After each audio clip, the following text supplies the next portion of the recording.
Hello, happy Saturday. I think I got my thingy here working, my microphone. Hope everybody's doing good. Let me see, maybe I should put my camera over here or a little bit more like that. I don't know. So here we are on a Saturday night. Invite your friends. We're just, I don't know how long this is going to go, but I wanted to uh, have a little celebration. I should have put release party. It should be pre-release party. Okay, so this is the My Difficult Dog pre-release party on a Saturday night. Here it is, April 5th, 2025.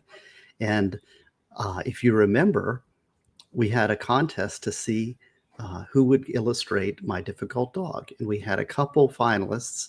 One was the artist who did Brucey, who was great. And I got to say, I mean, I'm still a little torn. Maybe we should have gone with, but I wanted a little different, a different dog, different artist, and there were a lot of reasons, and everybody voted. It was very close. And then of course we also had Daisy, if you remember Daisy, who was a 13-year-old fan who was in the finalists. So that was pretty cool. But we ended up with Anna from Romania, and so I engaged her to do some drawings and some watercolors. I really like to have books that are children's books that are old school, right? That are, that is real art, real watercolor paintings, and not just computer graphics, right?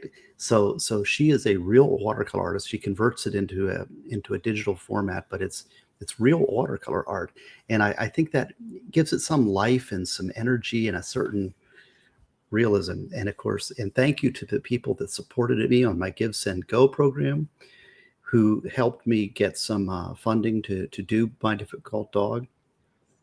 And this is really a labor of love. I will say that it's not really, I'm just doing it to do the best I possibly can to create a children's book the best I possibly can. And we're going to read it. We're going to read a draft. Now, I've got a couple guests I've invited. I don't know if they come or not, but I do have the layouts, the rough layouts, along with the text. So you'll get a preview of part of the book. And we're going to talk all about My Difficult Dog tonight. So strap yourself in. Now, eventually I will do a children's only reading that will just be the reading of the book and the way it would be read to your child, like I did with My Difficult Dog. And I'll put that on my webpage so that you can see that. But for now, we're still preliminary. It's still in pre-production, but I know it's going to happen, and I know it's going to work. So we're going to work out. Oh, MLS is here. Good. Here, let me go through, see who's here for now, because welcome and thank you for joining me. Vice baby. Good to see you, Connor. I have right here. I have your book that you ordered. Thank you for ordering the book. And I threw it in an extra one just for you. I threw in an extra book because you're Connor.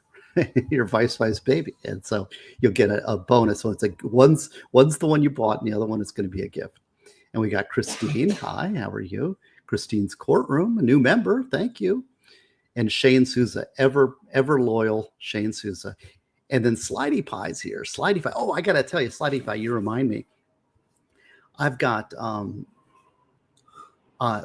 Pie, if you remember, read My Summer Friend, and Vice baby also read My Summer Friend, and so Slidey Pie also read Death Penalty Desires, so that was pretty cool. And I have had people rating my books online, and I love that. I think it's so wonderful because I really I write these things because I want people to read them. The families over here that are doing their thing. So, yeah. And so Vice baby read The Summer Friend, which did a great job. And then I also have Digger 420, who was a Vice Squad member and a great Vice Squad wrench. And she is reading Prepare. So that's really cool. So check that out. She's reading it, and she did a great job. That's the last time she just read the part one. And Danielle got your book. Yes, there's a little gift. I want people to have these things. And Danielle has been so good. She loves Prepare, and it really means a lot to her. And the fact that it means a lot to her means a lot to me.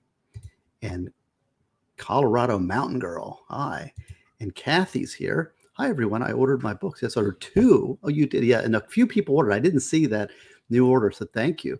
So it is, we'll talk about where it's available for pre-order. But yes, order 2, one for me and one for my great-grandniece to be born in November. Congratulations. Colorado Mountain Girl ordered it here today. We got Leroy X. Diane, hello. Oh, you're so good. I'm glad to have you as a fan and being here. And Christine, you've been a member for 19 months. Wow. That's great. Thank you for being a member for 19 months. That's so nice. And person in chat number 6. Hey, guys in chat. That's funny. That's a good one. I like that. First best Gigi and JKD Buck 76. Wonderful. He loves saying wonderful World of Gods. Happy Saturday. Thank you. Dark Lotus. Been happy for you. And and thank you, Diane. I'm excited to get it out now. There's going to be a delay. It's going to be about a month out from publishing, but I'm going to talk all about it today. Now, MLS, he gave me a $20 super sticker. That is so kind. So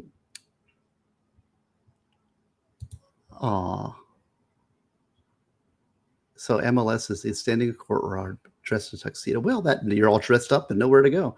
I have to get back to the party. Just wanted to say hi. Yes. Thank you for the super sticker. Thank you. MLS is a good lawyer and a friend of the channel. This is funny. Inspired me to write a book about my grumpy old man. May I only make enough for my family.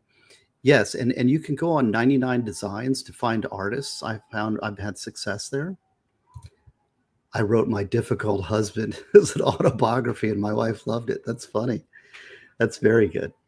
Zach is here. I got 2 grandnieces. Got to order it out. Yes. Now, I did put the link. The link should be in the description to pre-order, but I want you to see what I've got so far, and I'm really happy with where it's going, and that's why I decided to do it today. It's just the right time to sort of, it's tough. Like, when do I start my pre-orders? And it's when I have confidence that I can see when I'm going to get it done in a near future. Bella the Bayou over in Rumble. Thank you to my Rumble people. I love Rumble. It's my number 1. If I had nothing else, I would just do Rumble.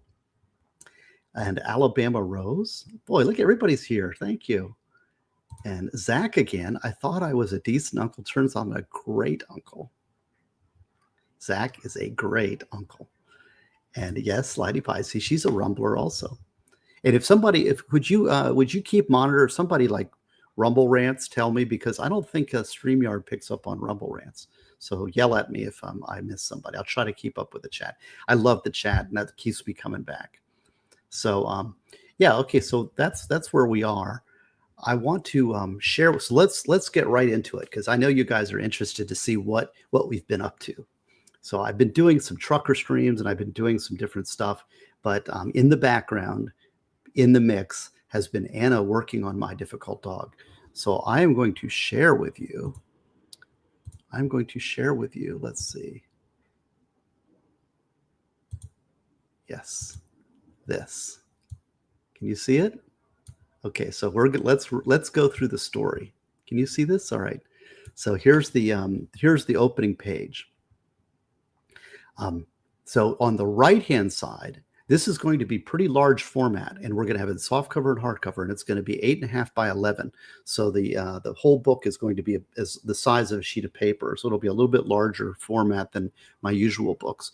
It's hard. I can't get the landscape because that's very costly. But this is what Anna's come up with My Difficult Dog. So the story is going to be on the right, and then there's going to be a related biblical quote on the left. So what I think we should do is just we'll go through it, we'll read the story, and then we'll go back and we'll see how the biblical quote relates to that. And the idea here is that you can teach your children, and you can teach them to read, and you can show them, you can teach them to read. You'll have a cute story. And Alabama Rose, thank you. Hey, I can't hold photo plug. I had to drop it though. Okay, thank you. Please do. Yeah, so the story will be on the right, and so if you're reading to your child, he or she, your child can read it on the right, and then you've got a biblical quote, so you can talk about maybe how the Bible talks about these different things, these activities, and life that Jackson has as he walks through life. That's the idea here. So let's just read the story, okay? And you'll hear it go through. Meet Jackson. Jackson came to us from the shelter. God gave him to us to love, and we love him. Oh, look at Jackson. Jackson wanted a home, and we wanted him. We are so happy. He moved right in with us. He became part of the family, and we love him. Oh, look at Jackson. Is he sweet?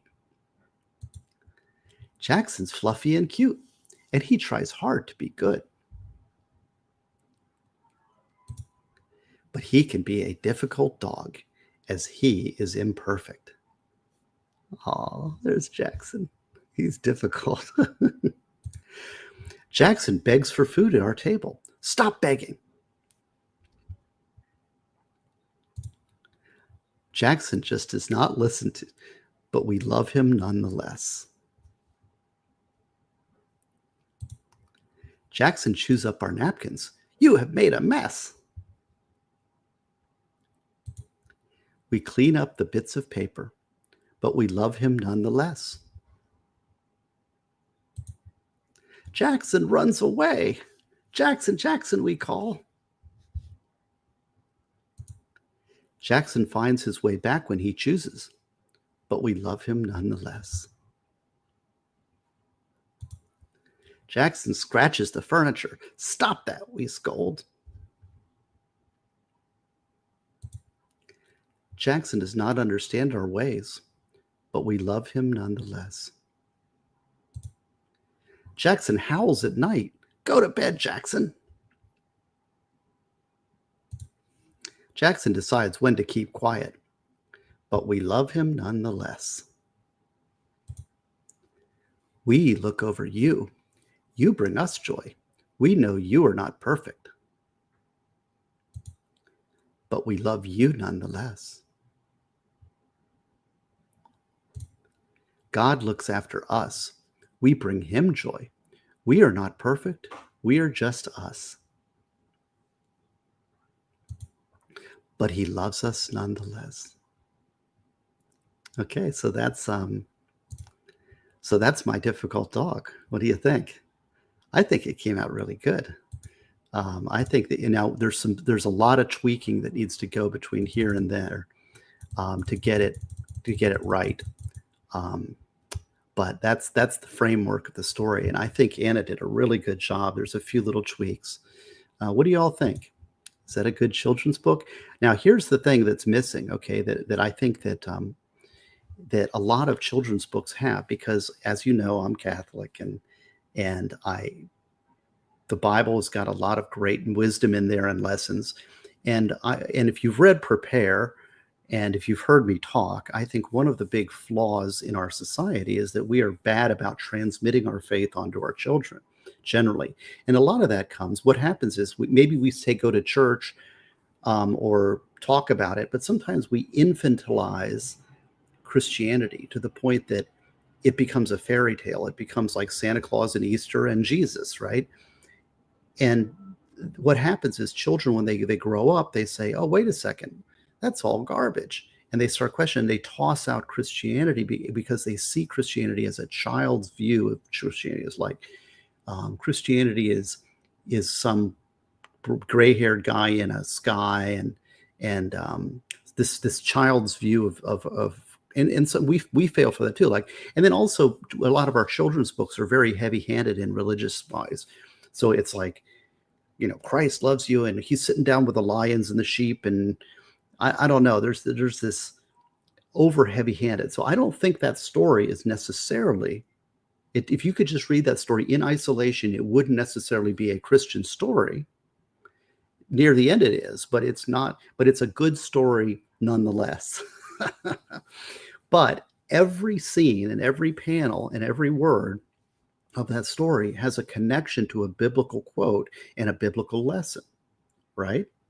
So let me let's go back, and I want to maybe explain the book to you better. All right, so I'll explain it to you.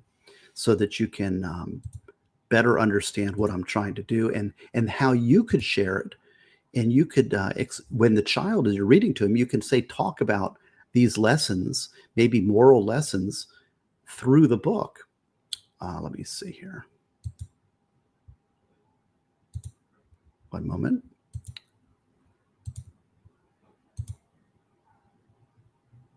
Oops, I lost it. Hold on a second here. This one here. Here's Vice Baby says, how dare the story be beautiful and illustrations be so cute? Congratulations, Mr. Gosney. I can't wait till the official release. I can't either. I'm looking very forward to it, but I want to get it great. I don't, it's really good right now, but I know I know there's areas that can improve. So I'm going to do the best I possibly can. My favorite furniture designer's name's Stickley, and his thing is all I can. So I'm going to do all I can to make it the best I can. It's an artistic endeavor. It's not a profit center. I want you to enjoy the book and read it and get it for your children and have something there. So thank you very much, Vice Baby, for the super chat. And also Permaseal Finishing. Permaseal Steve, I've been pulled into the darkness called Dabbleverse. Pray for me. What is that? I don't know, but for $20, he got a plug. Explain what that is. So yes, and it's a subtle, gentle way to teach our babies the wonders of God, but it teaches us too.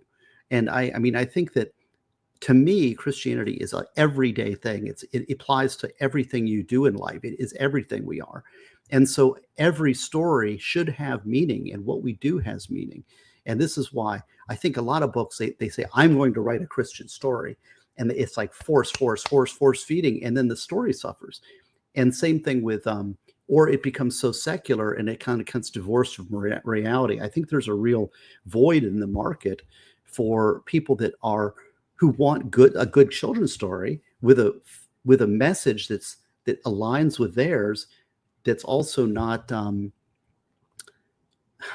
that's not too heavy-handed and turning off to kids. So that's kind of what I'm trying to do. So let's see here. Let me see. I'm going to try to get this up again. All right. Sorry, I'm not as difficult to stream this entire screen. Why is it not working? No, that's not right. Present, share screen. Yeah, here we go. Back to this one. Okay, so can you see this back? Yes. Okay, let me see if I can full screen it.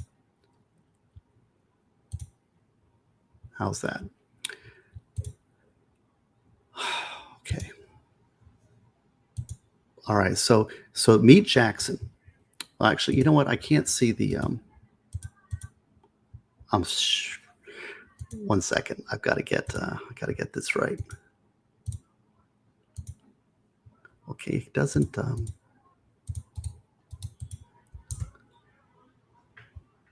okay, I think that's good. Yeah. I want to zoom it in a little bit, but what I want to do is I'm going to explain how the biblical message, I picked these biblical quotes that kind of align with the message of what's going on with Jackson. So we already read the story. So let's see, what is the meaning of this? What meaning of this? So meet Jackson. So in Genesis, the Lord God said, "It is not good for the man to be alone. I will make him a helper suited to him." So the Lord God formed out of the ground all the wild animals and all the birds of the air, and he brought them to the man to see what he would call them. Whatever the man called each living creature was then its name. So obviously this is from Genesis about creation, and we named Jackson, right? So we as the men, we as the human beings, get to name our pets, and pets are sort of our companions, aren't they? I mean, pets are very important to us, and we name them and they become part of us, and it's part of the wonders of God's creation. So I think that our pets are more than just animals. They are companions, and this is where God explains that. Jackson came to us from the shelter. God gave him to us to love, and we love him.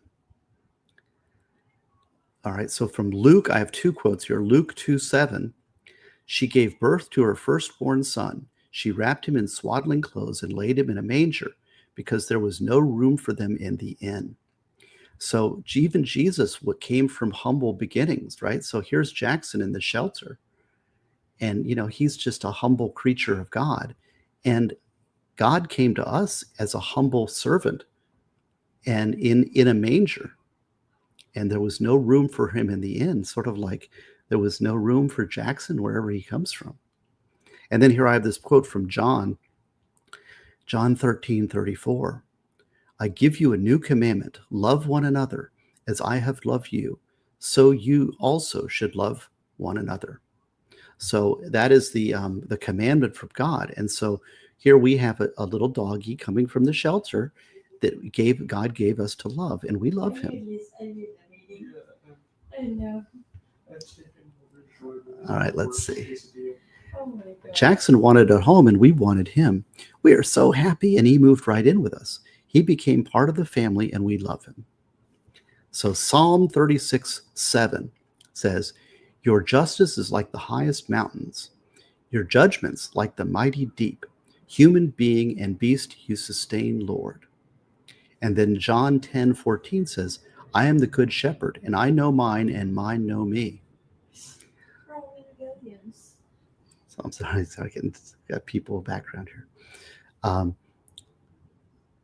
So I thought this was a quote that it's like God knows us and we know him.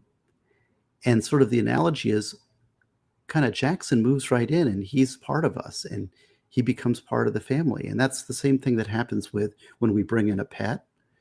It's the same thing that happens when we have a baby. If anybody is a parent here, we get a child and all of a sudden it's like they're part of the family, and you could never imagine the family without that person coming in. And same thing with God. When we're birthed into the world, God brings us into his family and he knows us. So that's Jackson. Jackson's fluffy and cute. He tries hard to be good. So this is from Psalm 145:9. The Lord is good to all, compassionate towards all your works. The Lord is good to all, compassionate towards all your works. But he could be a difficult dog as he is imperfect. I love that one. 1 John 8-10. If we say we are without sin, we deceive ourselves, as the truth is not in us. See, that's a profound statement from John, which is in the Gospels. If we say we are without sin, we are deceiving ourselves. The truth is not in us. This is a powerful statement. So we are all flawed. And that's the thing, is that Jackson here, he's a flawed dog too, right? He is not perfect, and neither are we. Jackson begs for food at our table. Stop begging. And that's Corinthians 10:13. No trial has come to you but what is human. God is faithful and will not let you be tried beyond your strength. But with the trial, he will also provide a way out so that you may be able to bear it.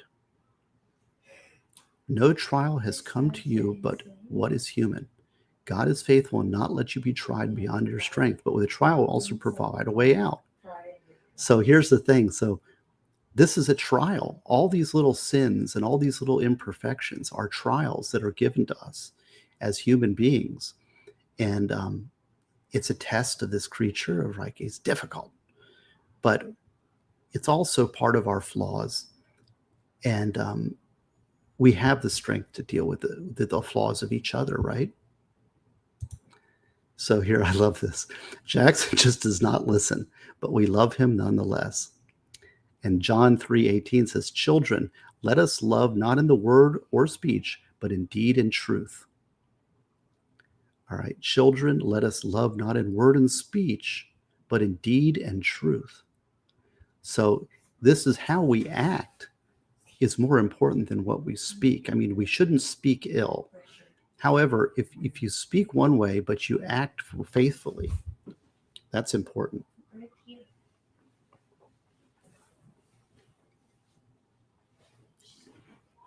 Okay, so let's keep moving. Jackson chews up our napkins. You have made a mess.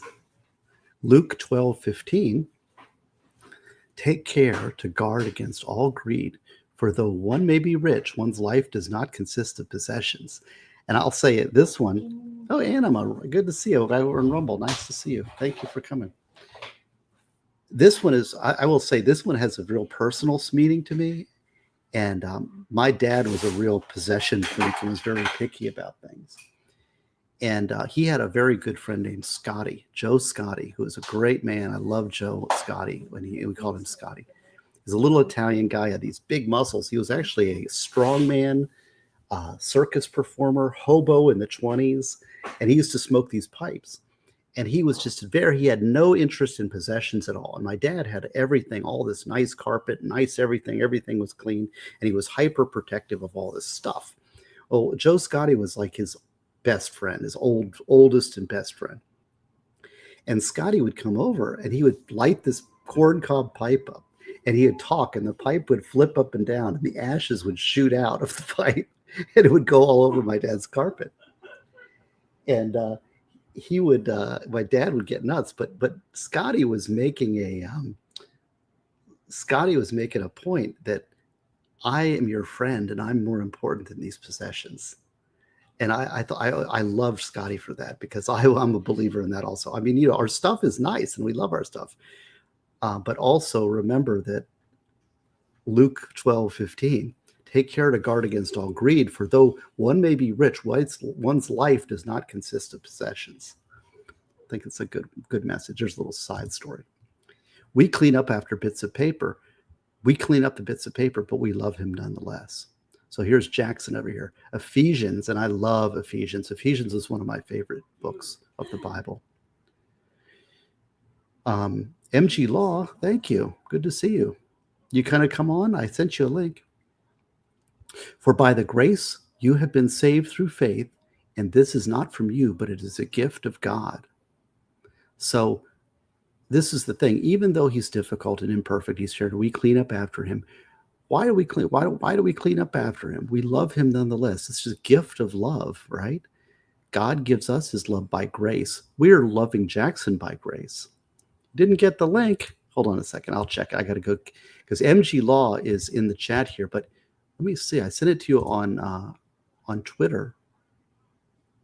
You see. Check it here. Oh, I did not. You're right. Sorry.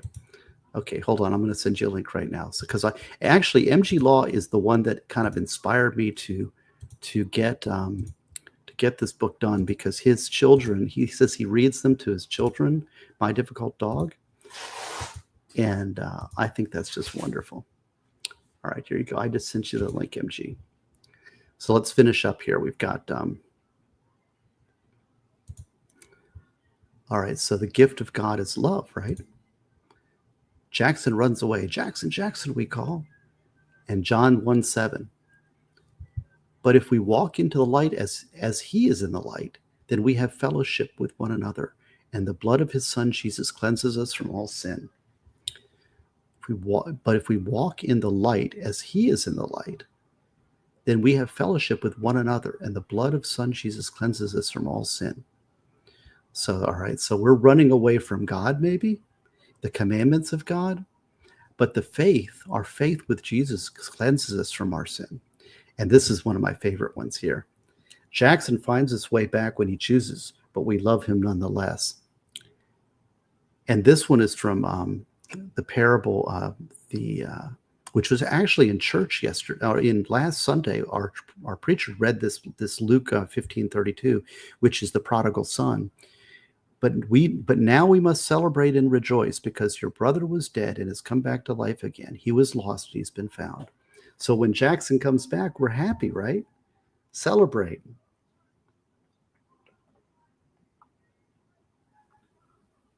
So that's that one. Let me see here.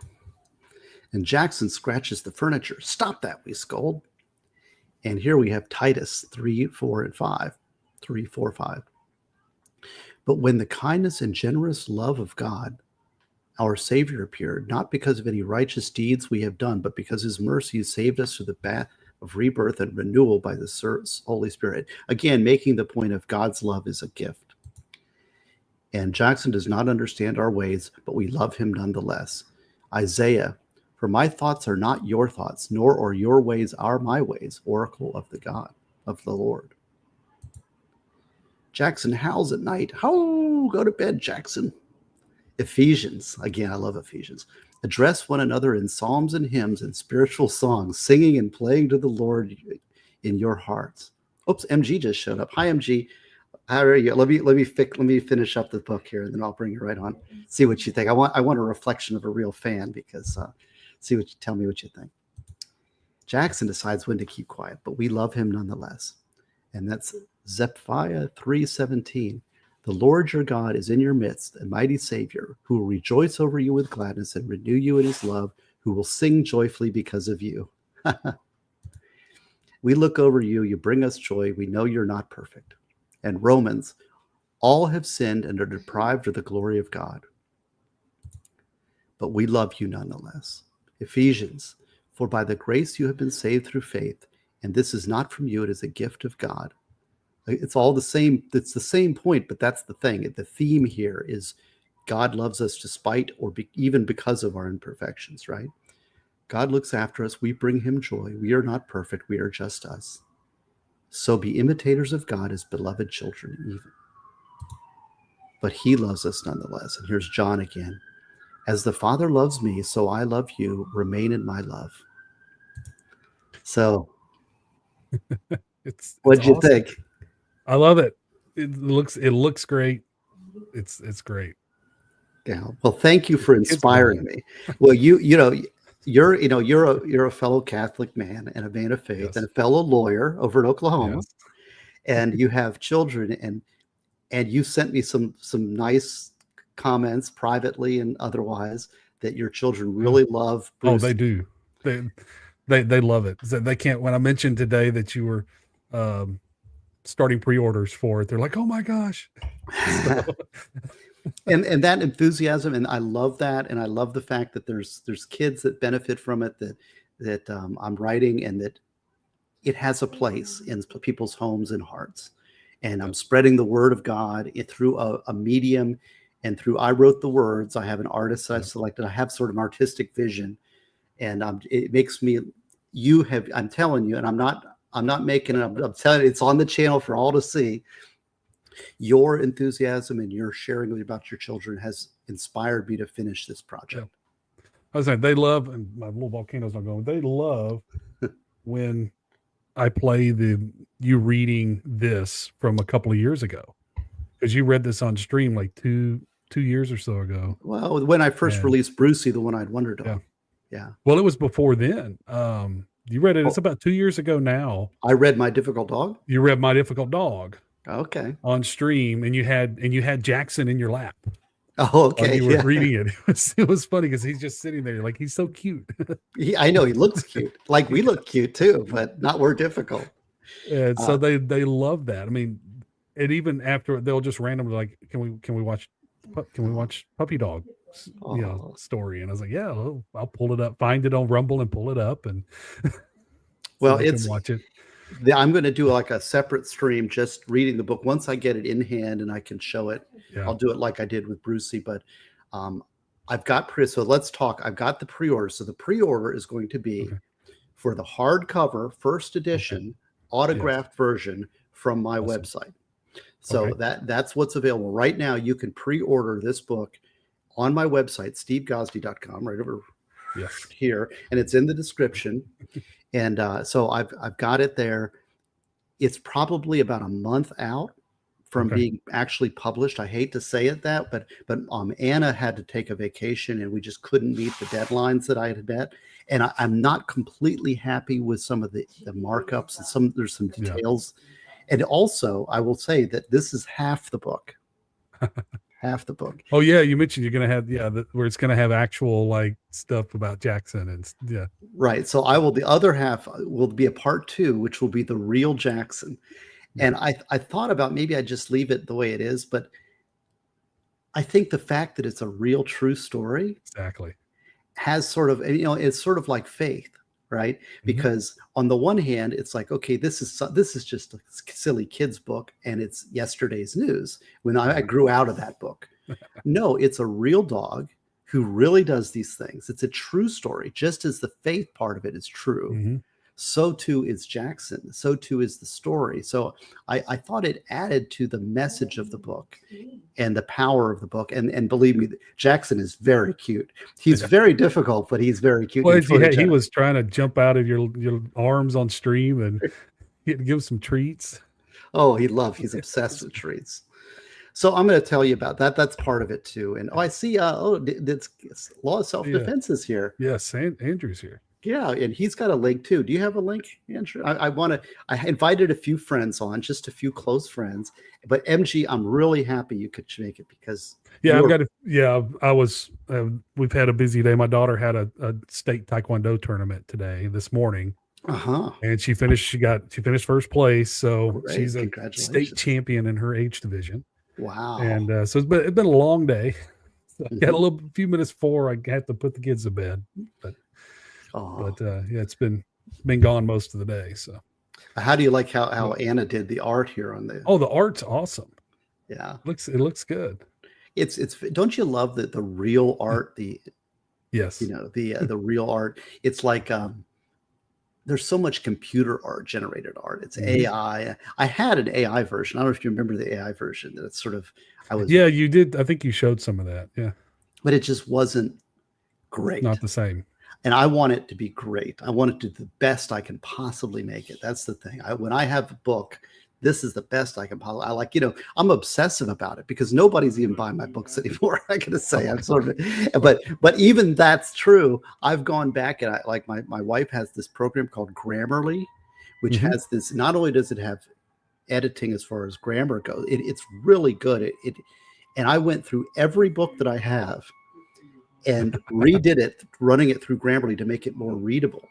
So all of my books that are currently on Amazon are the best I can do them. It's like, because I was surprised, especially Prepare. I had a lot of errors, and I kind of update my books as I go. Yeah, one of the things I did too was I'd released 2 books. One was Great Quotes, and the other was Automatic Gardening.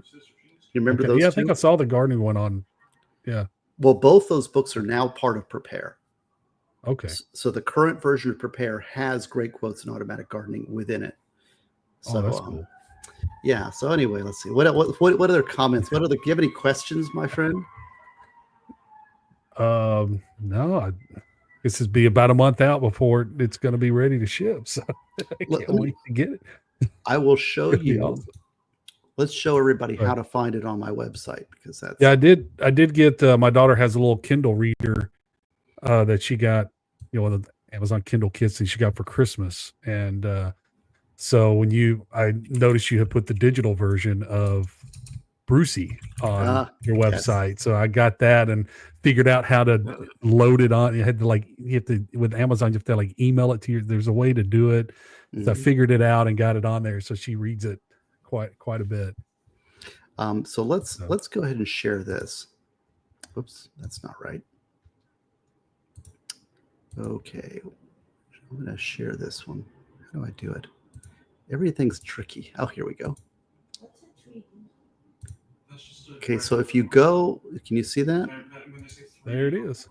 Okay, so that's my website. All right, so if you go to my website, and boy, what happened to Farmhand Tom? Farmhand Tom helped me out with this website, and he was really a big help, and I really miss him. He was a good guy, and he's disappeared. But anyways, so here's my books, and if you scroll down, these are all available on my website. But if you go down here, here's My Difficult Dog. This is a draft of the cover. I'm not sure. We might improve this. So you go pre-order. And this will be, now this is going to be 8.5 by 11. So this is a large format, and this will be hardcover, large format. This will be 76 pages, and with the additional stuff with the photos of the real Jackson. And so it'll be a large size, but it's going to be portrait. It's not landscape. Yeah. I've got the biggest I could get with portrait, because I think children's books are good when they're big. So this is the text on the back. Jackson's his own dog. Jackson tells us he's the boss. He's an alpha dog. He stares down the biggest dogs in the neighborhood. Let's just say that Jackson can be difficult. But aren't we all? My difficult dog teaches a Christian message. Just as we love our children, God loves each one of us, even though we are flawed. Each page gives you, the parent, a moral point to discuss with your child. The book's left-handed pages are Bible quote, and the right-handed pages are Jackson's story, so that you can talk about what each spread teaches. Yeah. And the overall theme here, of course, is that we're flawed, and we believe in the original sin, meaning that we live in a fallen world, a broken world, a world full of sin, where God is present, but we need to choose Him over sin, right? But we're fallen, and so we're incapable because the world is broken and absolute truth is not attainable. We're broken, and we have to journey through life with this thing. But God gives us His grace, and it's a gift. And that's kind of the overall theme of this. And so a child can look at Jackson and say, yeah, Jackson's difficult, just like I'm, but he's loved unconditionally by his parents. Yep. And Andrew's zinging. He's throwing in these zingers. Andrew's great at the zinger. Yes. And Andrew Branca, if they don't know, he has Law of Self-Defense, which is, and Andrew, people they underestimate Andrew sometimes because he's. I've been watching a lot of him on this when he's the stuff on the federal judges overstepping their authority with Trump. Is just he's a very smart man, the premier expert on self-defense law, and you can go to lawselfdefense.com and get his free book on self-defense law. But he says Steve needs to do a book on about me, my difficult lawyer. Oh, come on, you're being tough here. So let's see. Yes, Slidey Kaiser's Pie. Here. If anyone wants to hear Steve's book, Death Penalty Desires and The Summer Friend, check out my channel. I read them. Yes, Slidey Pie read cover to cover Death Penalty Desires, the R-rated version. And The Summer Friend. And actually, R-rated version that's not really that R-rated, but no, it's but the one that got reporters like to twist things out of context. Yes, it was read and was not censored by YouTube. What's that tell you? And Slidey Pie enjoyed it. I mean, she reviewed it at the end. It's a book. It's an anti-death penalty book about a crime and a death penalty trial. Yes, at The Summer Friend. And Vice Vice Baby just read The Summer Friend also. And Kaiser's here. Congrats on the next book. Thank you very much. Love you too. Kaiser's a good guy, good man. Yep. He's a writer too. He's working on it. He's working on something. So, anyways, so yeah, and I mean, how does your faith now? We deal as lawyers. We deal with the worst of men, wouldn't you say? Well, you do it more than me. I don't do criminal law, so you deal with a lot. Not anymore. Oh well, I mean, you did. You had extensive experience with some dark people, but what kind of law do you do? Well, it's civil litigation and bankruptcy, so it's not, But civil litigation is really nasty, man. It can be. It can be much worse. It'd be very uncivil at times. That's for sure. Yeah. Do you have lawyers that are just like really vicious, dirty, unethical? Some of them. Sometimes you get one. You're just like, I don't like when that it's not going to be fun when they're on the other side. Yeah. Then there are some that 10 or 15 years ago were complete jerks and stuff, and they're not even around anymore because you can't. A lot of times you can't survive in the profession being that nasty. Well, and I think that's a question I have because it gets beyond just the law. They can't help but make things personal, and that's where they fall off and they lose their way and they end up not practicing anymore. But see, that's my question because I think big cities allow for nastiness a lot more because in a smaller community, you have to deal with each other over and over again. And so the system will naturally expel those type of people. But in a big city, it's like there's so many lawyers, so many cases that it's just like they chew you up and it rewards that aggressive nastiness. And I'm finding that very much true in Miami. Yep. Slidey Pie, Vice Baby did a good job reading the server. And yes, and let me see if I can put this up again. Oh, I took it down. One moment here.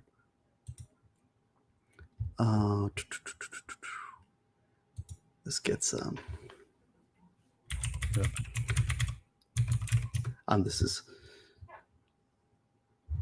Oh yeah, I wanted to show you this too. Okay, let me pull it up. Vice Baby read it in full. Let me see.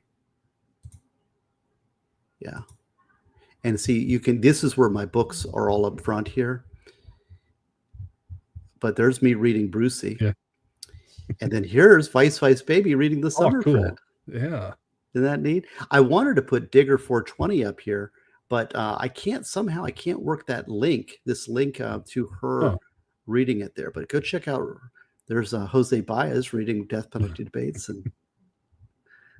And there's my LinkedIn and you can, that's Waterbrook, different stuff. Anyway, that's my website. There's a shop here. There's all the different stuff. And then you can contact me if you want to email me. Yes, you can. I've done that in the past. If you have a question, you can do that and it emails you the question. Right. So isn't that neat? Yeah, these are all my books. So I think it's pretty cool. I've got the trilogy, the Death Penalty trilogy. Yeah. So Brucey is available. Now it's on the coloring book. So you can order a coloring. It's a black and white landscape coloring book. And it's also available here now in soft cover, small hands edition. So this is a smaller version. I cannot reprint or if you've got the hardcover, yes, I do. Yeah, but this is a soft cover. It's a smaller version.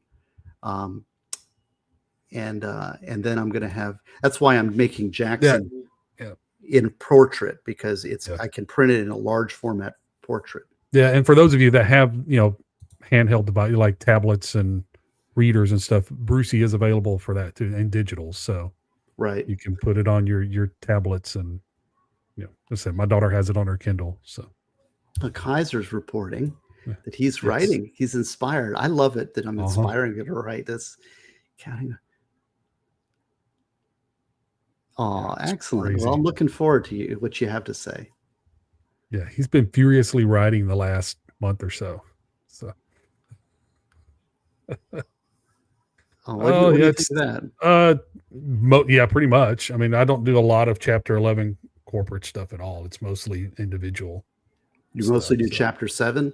7s and 13s. So. Yeah. Well, Diane is a good Christian. And how does your faith inform your practice? It helps you stay ethical. And you need a reminder all the time. Yeah. So all the time. It's like, yep, no, can't do this. Not going to do this. Stay straight and narrow. But Holly says, Brucey is amazing. It's the first book my 1-year-old runs to every night. Awesome. Growing up, my teacher said the Serenity Prayer every day. So special for me too. Thank you. Yeah. The Serenity Prayer, it's actually a prayer for, I think Alcoholics Anonymous, but it's helpful for lawyers too. It is. I found. Well, I mean, we have the second. Well, we have one of the highest rates, if not the highest rate of substance abuses. Yes, whether it's alcoholism, drugs, things like that, and I think second for self-harm behind like dentists or something, and of all the professions, and it can be very difficult and stressful. Yeah. And that is true. But I find when the Serenity Prayer was really helpful in criminal law, because we're dealing with so much personal destruction, state destroying people and people destroying other people. And I always found I find the Serenity Prayer just helpful for me all the time. It's one of my favorite prayers. And I think the message of Brucey is the Serenity Prayer. And the message of My Difficult Dog is how we are all fallen and sinful creatures, but we have the gift of God's unconditional love. Law of Self-Defense, zinging from the sidelines, asks. The sniping. I don't answer any questions unless it's $10, Mr. Law of Self-Defense. Yes, well, you have to be a member. You have to be a member of my channel. I'm just So kidding. it's hard to see, when the chat's going the way it does, something that doesn't stick out. So I do No, get no. this. Andrew's a friend, and he says that he's a grumpy guy sometimes. But why don't you come on, Andrew? I'd love to have. I sent you a link. What percentage of your inner bankers resign? I don't know. Slidey Pie. Yeah, Slidey Pie, if you don't know, she's got her channel, and it's funny. She sits in her closet. I always feel like it's a secret, like it's just me and you, like you're telling me a secret. Yes. And she's writing, and she has screenplays, and she does Oh, readings. that's cool. Yeah. Screenplays. That's neat. I think Vice Baby did Red Brucey on his channel also. Okay. Diane G says, I don't have a question, but I enjoy your wit. Aw, thank you. Well, that was $5. Well, thank you. That was a pretty good joke, wasn't it? I don't know which wit did I have? I don't know. Andrew's a good. Don't say it. You're going to spoil his reputation. Yeah, you're gonna. Yeah. Yes, no tie. You're welcome on anytime, Exactly. Andrew, tie or no tie. Yeah, he hasn't been doing a lot of no tie Branca lately. It's all been tie during the day at work in the office. Yeah, he can come on and he can tell us about what he's doing, because I know he's changing things up a little bit over there on the Law of Self-Defense channel. Yeah. And we can hear all about that. What was I? So Vice Baby is doing, like, he does these nighttime readies too. Yep. We're being asked Catholic questions. You first. Well, it was supposed to be giving up cussing, but I am so flawed that I failed like the first or second day. So it is a constant struggle with me, because I'm worse than, I was an athlete growing up, so we're as bad as sailors. So I didn't send you. Oops, wait a second. Didn't send you a link. I'm going to send it again. It's on Twitter. Hold on a minute. I'm going to make sure, because I didn't send you. You said the same thing. So let me make sure. I'm going to see if I sent Andrew Branca a link. Valhalla did it. No, that's why I didn't go pro Valhalla, because I did not juice when I was playing ball. Andrew is right. Boy, did I send this? Okay, there you go. I sent you the link, Andrew. Zach's comment. What did he say? Branca's new book's out soon. My difficult 40-year-old barren delusional women. Yeah, my difficult ex-wife. That's what should be good. Well, we're all flawed. Can you hit a curve? What was your sport? Oh yeah, I could hit a curve. Baseball. Yeah, I can hit a curveball. Oh, and look who we got. Hey, Hey, Nick. hey, how you doing? How you doing? Good. Did I wake you up? No, I just rearranged my sleeping schedule, so I got up 2.5 hours earlier than usual. Oh, and look here, we got a Marifan. This is interesting comment. The world needs to remember different isn't wrong. That's the message and that is a very good point. Yeah. I love this comment, because so many times this idea of conformity is very poisonous to our individuality. It's poisonous to being the best people we can be. We're all very different here. I mean, look at the three of us. We're all very different. But maybe. Well, mine and Nick's ancestry isn't that different. No, It's about 1,000 years removed, but I do have Scandinavian ancestry. Yeah, and if Valhalla shows up, it's really this is a diverse bunch of people. Yeah. No, but I agree with with the comment there, because we all start our journey someplace different. Mm-hmm. Our parents different walks of life, different situation. We go to school, we learn in different ways. Well, not in Sweden, because socialism. We all have to learn in the exact same way. But every walk of life, and just as the end goal is to be the best version of you, try to do good regardless of which faith you have or doesn't have, as long as you try to do good and don't do bad things intentionally. Unless it's against stupid people. Then I have no. I'm just kidding. I'm just joking. It's just against communists because they're not people. It's like a bunch of drones, right? It's important to remember that, because on the one hand, there's a self-flattery that comes from agreement, right? So, oh yeah, we all agree and we're all correct and right. But when we have disagreements, I think it's important to respect each other and to listen and operate from a position of we're both seeking truth and we're both flawed. We both are humble and we're trying to find the truth together, find out where is it we differ, because oftentimes that can be clarifying to strengthen our own position or to better ourselves together. I mean, maybe both of us are wrong. Sometimes we don't know well, what so we're one talking thing about what's happened with YouTube, with all of us different areas of law, different areas of the country, parts of the world, that we come together and we can watch a court stream or a trial or a police body cam or something. We may have different opinions on but it's not like it drives us to hate each other or anything. Usually, I mean, we still are good friends, even though we may differ on a lot of things. We have heated arguments. Always correct, and who's always correct every time he shows up is Mr. Andrew Branca. Yes. Well, he can't hear us. Can we hear you? Are we playing the game? Let's see. Has he got his earbuds aren't working? Okay, well, he's working on it. While you're getting your act together with his Deadpool poster there behind him. Deadpool poster. Where are you? I think so. He's in the man cave. All right, we're working with here. I'll drop. Go here. Tap the stage when you come back in. He's going to come back on. But yeah, I mean, maybe not on stream. We get sometimes on stream we get a few heated discussions. I mean, me and Danny were at each other's throats a few weeks ago in Laidback Law, but we are still friends. I'm going to visit her in September, spending the weekend, and I think sometimes we are bad at explaining that to people, or they don't believe us when we explain. Yeah, we can really be at it sometimes, but we are still friends. Exactly. Well, it's fun. I got a comment about Laid Back Law. This is going to get me in trouble. Maybe I'll never be invited back again.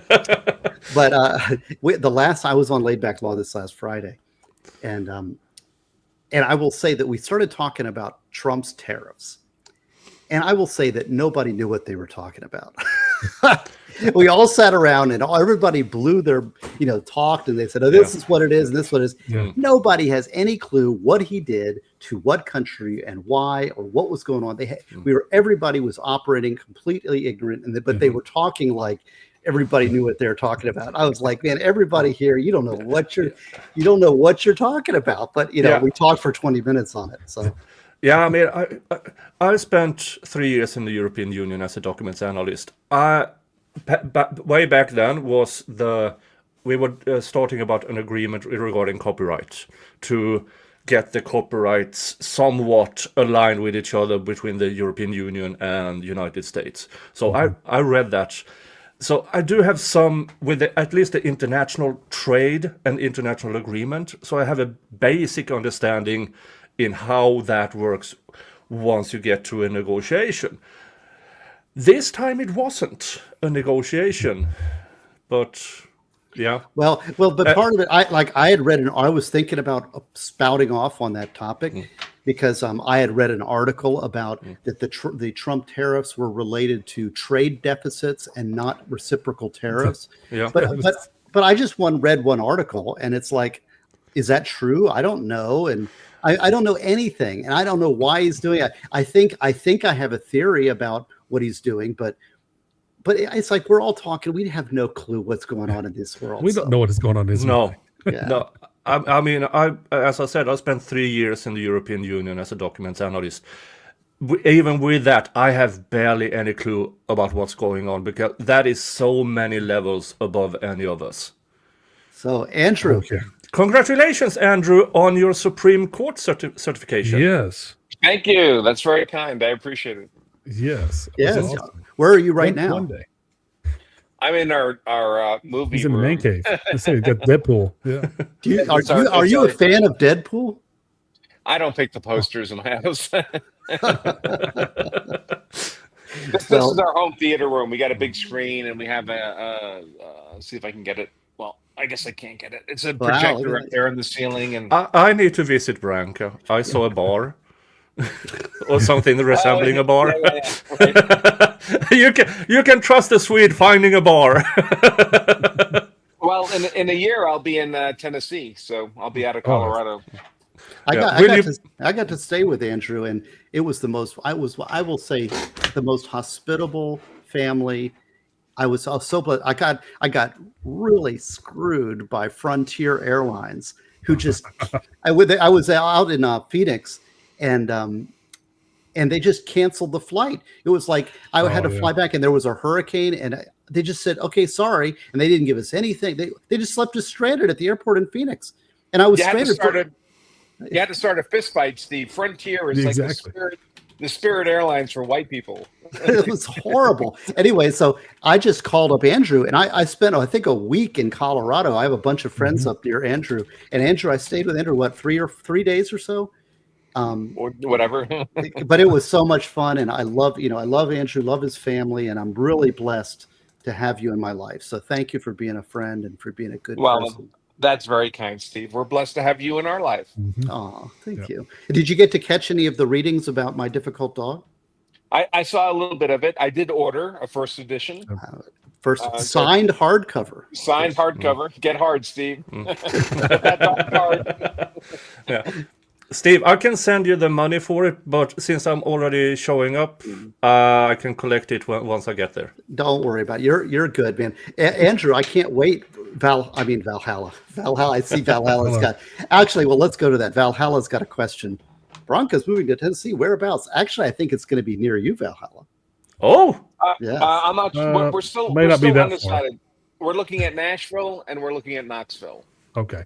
So we're still undecided, but obviously it's Tennessee. Obviously the eastern half of the state. So Yes. Not Memphis. definitely not. Well, you know, my friend who lives right next door to you. You know who I'm talking about, Andrew.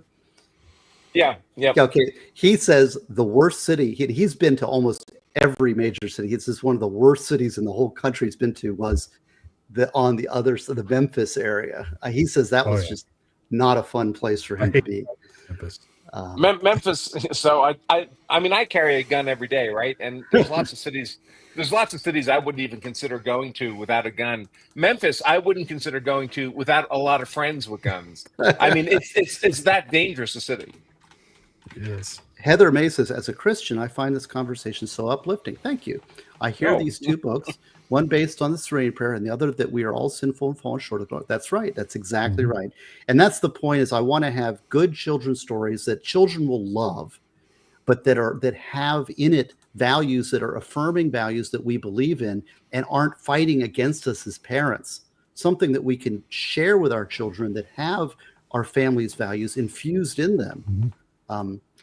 And yes, and thank you. This Pat reminds me, thank you to everybody on the Rewatch crew and my members and everybody else for being so great. And speaking of kids and family, I've got to get the kids to bed. So Okay. I'm gonna have to duck All right, out man. and Thank you, MG. read the Thanks for Bruce. everything.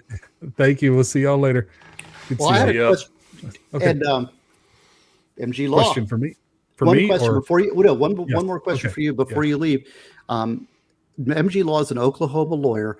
Tell him about your channel, because you're one of my buddies. And go ahead. Well, I mean, I watch, lately it's been a little different. I do more gaming and just more watching body cam footage and stuff instead of trials. And it's been a little bit more laid back lately, but I just watch body cam footage, court hearings, sovereign citizen stuff. Just try to have a lot of fun. Try to stay drama free. Just try to hang out with friends at night and just and then gaming every now and then. So it's just kind of try to stay keep it easy lately. So well, check out MG Law, and your channel is mglaw.com. Well, how would you that's say just that? it's at the MGLaw on YouTube, and then same thing on Twitter. I think my handle is at the MGLaw. So, but I can hear the little ones starting to go at it. So. All right. Well, thank you again. Good to see you. See you. Bye. Yeah, well, Nick Starow, Nick's going to come to Miami in September, so I'm really looking forward to that. Yeah, and I'm going to Utah in September before Miami, and I believe momentarily you were asking if in September, and you might be around. Who, me? Andrew? I might actually be in September. I might actually be in Utah in September. Yeah. Every year I go to Vegas to visit friends. I always travel through Utah, going both ways, and I think they're scheduling that trip for Utah. Good Lord, it's been a long day. I think they've been scheduling that trip for September this year. When are you going to be in Utah? I land evening of the 3rd, and I fly out morning of the 17th. Oh yeah. Yeah, we should definitely meet up. I'll be going through Utah then. Oh, Yeah. that's great. Yeah. I would love to see Nick on a motorcycle with his hair flying back, big Harley. That would be amazing, but I'm actually going for a camper van because I'm going to drive around and visit all the movie sites, movie recording things out in the desert. So, and will be visiting Donnie Ahn and also Jeff. I will be visiting, and vice baby Jeff's Connor. So you'll be in like Salt Lake City, that part of Utah? Yeah, Salt Lake City, north of it, and then out and about checking old movie. The southern part of Utah is the most beautiful part. I mean, that's one of the most beautiful areas of the world. There's 5 national parks that span the southern part of Utah, from Moab, which is the Arches National Park, all the way over to Zion. Great national parks. I would highly recommend you visit if you like nature and hiking. It's a life-changing experience. I do it every year, and it's probably the most beautiful part of the planet Earth I've seen. It's amazing.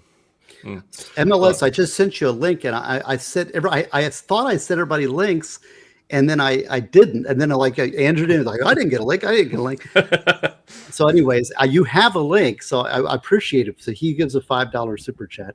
Last time I gave you 20, but that was for your something. Here is $5 for your guess. Well, they're not getting it.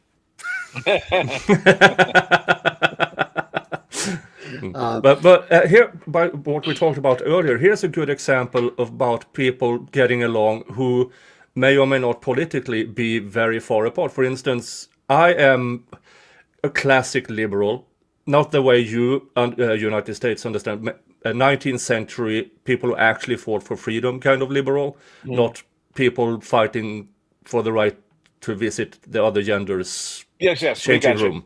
Yeah. But nowadays I would call maybe a centrist, borderline globalist, because I do believe in the international trade, free trade, and the actual free trade kind of thing. Well, I used to say I'm a classical liberal also, I actually John C. Wright. Oh, and I'll tell you, I'm reading his book, which is called this one here. He's a science fiction writer. I don't know if you remember. I've had interviewed him several times. He's a very strong Catholic and very, very conservative, and he's actually got me questioning my belief in 17th and 18th century classical liberalism. He's saying, no, the Enlightenment was a mistake. And so I'm really thinking about it at this point, figuring out how far back do I want to turn the clock. But I'm going to talk about that with it when I finish my book and I get that arranged. That's going to be an upcoming show. Did you catch any of those shows, Andrew? Did you ever see me talking to John C. Wright? I don't think I have. I think politically, I'm going to call myself Cro-Magnon man. I'm just going to hit people in the head with a stick and grab women by their hair and drag them back to the cave and live a simple life. No, I've seen your family at work. That's not what's happening at all. Well, one of my in the classical liberalism is a guy called Erik Gustav Geijer. He was a politician in Sweden in the early 1800s. And he was banned from Sweden. He was thrown out from Sweden for his ideas because he believed in freedom of the people. Back then we had the king and everybody else. King, nobility, peasants. Sure. Yeah. And he believed that more equality, nobody should be above the law and all of that stuff. Well, way back when. I have a question for you, Nick, because we use this term, we're America, and we don't see the world. We don't have countries really that we deal with so much. And so there's a lot of ignorance as far as foreign relations goes within our country. Amongst the general population, there are a lot of people that have interconnections, but I'd say widespread. We don't have the small countries like you do in Europe that are packed together. And so I think the language we use sometimes gets misheard by Europeans. And specifically, I'm saying when I say I'm a conservative, for example, I think Europeans hear that as that you're a royalist, or you're somebody who believes in the traditional institutions, like the church and the state and this one. And you're a defender of the status quo institutions, which is not what a conservative is in the United States. What do you think about that language problem? Yeah, I do believe we use the same words for different things. That could be very correct, because, as you said, conservative here, even between countries here, it's vastly different. The Scandinavian conservatism is more about old times royalty, that some people should be exempt. Everything should move as slow as possible. We don't believe in the wheel, kind of thing. And while in Southern Europe, you have conservatism that is Catholicism. So even between European countries, so you can get different answers from a Scandinavian, from Italian, from a French, Eastern European especially. Their conservatism is very tight with old school communism. So, and I don't think that is the case in the United States. No, well, see, and I've always thought that, because like a conservative to me is somebody in the United States, the way I would define it, is somebody who defends the radical idea of classical liberalism that was present at the founding of the country. The founding of the country was a radical liberal idea. So you are defending the liberal idea. So you're defending what is a liberal institution. Does that make sense? Yeah, but these terms don't have any value or merit anymore. They've all been co-opted. I mean, as long ago as Ronald Reagan, he said, "Listen, I used to be a Democrat. I didn't leave the Democrats. The Democrats left me." Right? These parties are all changing. The Democrats of today are not the Democrats of Tip O'Neill. They're not the Democrats of 20 years ago. They've all been co-opted, and the Republicans today are not the Republicans of 20 years ago or 30 years ago. They're just not. That's why it's difficult. All of us find it difficult to give ourselves simple labels that put ourselves into a bucket, because the labels have become ambiguous and amorphous and constantly changing.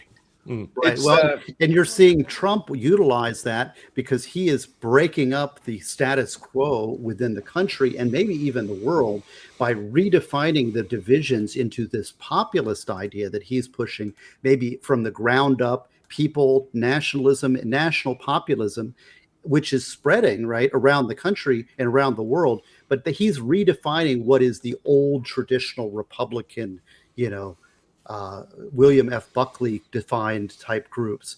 And the whole box of the parts that of the world are being shaken right now. All the parts are being shaken. We are in a period of unbelievable historic turmoil. It's hard to see from a micro perspective, but just things like NATO and different, like especially after World War II, we just like in personal life, right? And socially, when we deal socially with other people, we're all kind of socially conditioned in a social environment to pretend that everyone's just about the same as us, right? No one's much richer or poorer, dumber or smarter. We're just being polite. We're having conversation. We're having a good time. But we know that not everyone is smart. We know this. We meet stupid people, right? We know some people are much richer than other people. So we know our social conventions are not really reality. They're social conventions because that lubricates people being able to interact in a pleasant way. And of course, we're social creatures, and that's what we want. And I think at a national level, we've been doing that for many decades. We just kind of pretend that, for example, the US and Japan and Germany and France are all kind of peer nations. We're all on the same level. And I don't mean offense to any nation, but that's just not true. I mean, the American economy and the American military and the American geography, we're substantively different than France and Germany and many other countries. And I think there's a realignment is taking place right now. We're kind of abandoning the social politeness of saying, hey, we're all kind of on an equal footing. And America is beginning to say, we're kind of not, actually. If you're Canada and you have a tenth of our economy and a tenth of our population, you're not actually a pure nation. You're just not. Well, there's also, I think the thing, and this is something Nick and I have talked about, and I think Nick and I agree on a lot, and especially on some certain foreign policy issues, which I don't even talk about anymore because they're so polarizing. but we've talked about it, and but the thing I think I communicated to you that I think a lot of Europeans, or I would say any country outside the U.S., does not understand is the popular anger and of the American people. Not it's anger, it's weariness of supporting the defense of the world and then having basically a lot of countries that are freeloading in NATO, for example, where it's like you have countries that are putting in 1.3% of their GDP and then yelling at America for being immoral because they aren't doing whatever military operation they think. It's like this freeloading is going on for a long time, and we've been saying you need to step up. You need to support your military. You need to devote 3% plus to your of your GDP to national defense. And we've been saying that for a long time, and we get blown off and morally lectured to for whatever military operation the Europeans want us to do. And I think you're seeing Trump is now crystallizing that. And I think the tariff thing is simply a tool, but it's a way to say, look, we are not going to be taken advantage of in that way anymore. After World War II, Europe was devastated and destroyed and on its knees, and it required the American umbrella to protect it from communism. But when really now Europe has rebuilt itself and is really on an equal footing, both civilizationally, economically, and everything else, they need to have at least the same kind of commitment to military budget as we do to take on if they're going to have a command. I mean, that's my idea. What do you think, Nick? What's your... Well, I believe, first of all, our governments, regardless of prior, have been not telling everybody the truth for a very long time. And I go back to the 1998 Madeleine Albright to the Atlantic Council speech or letter, where she said, "Don't worry about defense. We will take care of that." Because back then, in the late 90s, Europe wanted to build a European army. And the then US administration told us to not to. And then a few years later, that changed. But our government said, no, they will take care of us. So, but that's what they told us, not what they told you. Sure. Yeah. So I do believe NATO may have overstayed its welcome. Problem is Europe's different. They have postponed everything because in the hopes that United States will take care of it. So they have been lying to us. So this breach, whatever comes out of it, I don't know. I do believe that the tariff thing is kind of stupid. I understand the basics of it, why it was done. I don't think the way it was conducted was especially bright, because the next 5 years people will not afford to retire. Yeah, I don't know. It's way above my pay grade. It's like, the gods of Olympus throwing lightning bolts at each other. So I'm not qualified to comment on it. And I think that Trump is a lot smarter than what people give him credit for. He knows economics. He knows what he's doing. And I'm willing to give him the credit. I have generally been a free trader, and I believe in free trade, but I'm not certain if that's the proper response given we don't have free trade. We don't have free trade now. I mean, actual free trade. Free trade before the tariffs. So this free trade thing was a myth. It was just a lie. That wasn't what was happening. Certain countries has always had this particular product we apply a tariff on because we want to export it, not import it. But then you have developing countries in Asia and Africa who are now getting tariffs. which I don't think is deserved. Well, Because here's the yeah. real question. The real important question is that Andrew Branca needs to explain the Deadpool poster behind him, because yeah, I will say that is one of the worst movies I've ever seen. I can't stand that Oh, I movie. thought it was very funny. Oh my God, that's horrible. Here, Stevie, Especially the first one, I thought it was a very what do funny you think movie. about?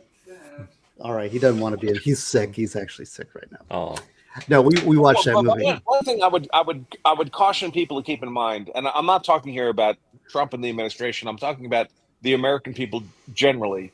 A lot of their response to what's happening now, especially the people who are advocating or supportive of Trump's policies, it's not necessarily a calculated, rational response. To some extent, it's an emotional response. Yeah. We feel like we've been getting effed. We've been getting effed by our own government. We've been getting effed by every other country in the world, and we feel like we're done with it. Now, I'm not saying I necessarily agree with that position, but I'm saying if that's the position of the American body politic, and it's an emotional position, you're not going to fix it by rationalizing it, right? It's just like dealing with human beings. That's not how it's going to work. And Trump is very good at sensing and leveraging people's emotional drivers. That's why he was good on TV. That's why he was good at real estate. That's why he would do things like he would speak to people about, just imagine your life living in this condo. Wouldn't it be incredible? And that would make people close the sale, right? So he's good at speaking to people on an emotional level. And to some extent, that emotional perception is based on fact. I mean, we have been getting effed, as far as we're concerned, by a lot of these trade policies, a lot of these military obligations, we feel like we've been paying a lot for other countries' benefits. Now, I understand, and one of the reasons I love Nick is he brings us this other perspective. Like, I don't hear Madeleine Albright telling Europe, don't worry about it, America will provide your defense. We don't hear that here in America. And I totally believe that's 100% true. I have no question about that. But of course, we would say, well, that was those shitbags who were in charge before. We got rid of them for a reason. Yeah, that's true. That's true. And I think that although you're saying it's an emotional reaction, but it's based a lot in actual fact. And what the Doge, DOGE is uncovering is that the whole federal government is a scam on the American people to extract taxes from us. Our hard work people are working so hard in America, and their money is being taken at the barrel of a gun and then just thrown away and given to promote stupid stuff all over the world that I absolutely disagree with. It's like, and so it's like, I don't want my tax dollars to be taken from me, stolen from me, and given away to my enemies. And it's like, So Nick talks about the nobility, right? The era when we had a nobility in a disparaging way, right? I would talk about it the same way. Nick, it turns out many Americans didn't know this until the last couple of years. America's been living under a nobility structure. We had a class of elites who went to the right universities, came from the right families, got jobs with these NGOs who were laundering trillions of our taxpayer dollars, money laundering, trillions of our taxpayer dollars. They were collecting mid-six-figure salaries for doing nothing except giving our money away to other people. And we didn't know these people existed. They all existed in Northern Virginia. We kind of knew like the 5 wealthiest counties in America were all around Washington, D.C., right? The core city. But this has been happening for a generation, 2 generations.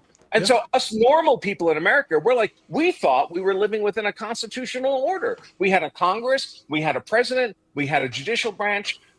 We were actually getting effed. We were getting raped by this pseudo nobility class that we didn't even know existed. Our equivalent of barons and earls and lords who were sitting over us silently, but extracting trillions of dollars from our economy to live luxury lifestyles.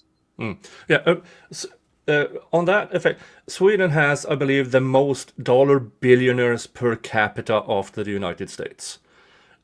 And as it turns out, we believe that the Steinbecks and the this and the that, that's new money. They came with an idea. But then you check the family history. No, those are the former novelties. They just changed name, changed trade. It's the same people now as 200 years ago. It's the same damn people. And Well- so there we are equal, because I think people are waking up to that fact all over the globe, but then we have some elites that makes us blame each other anyway. It's very, yeah, there's a lot.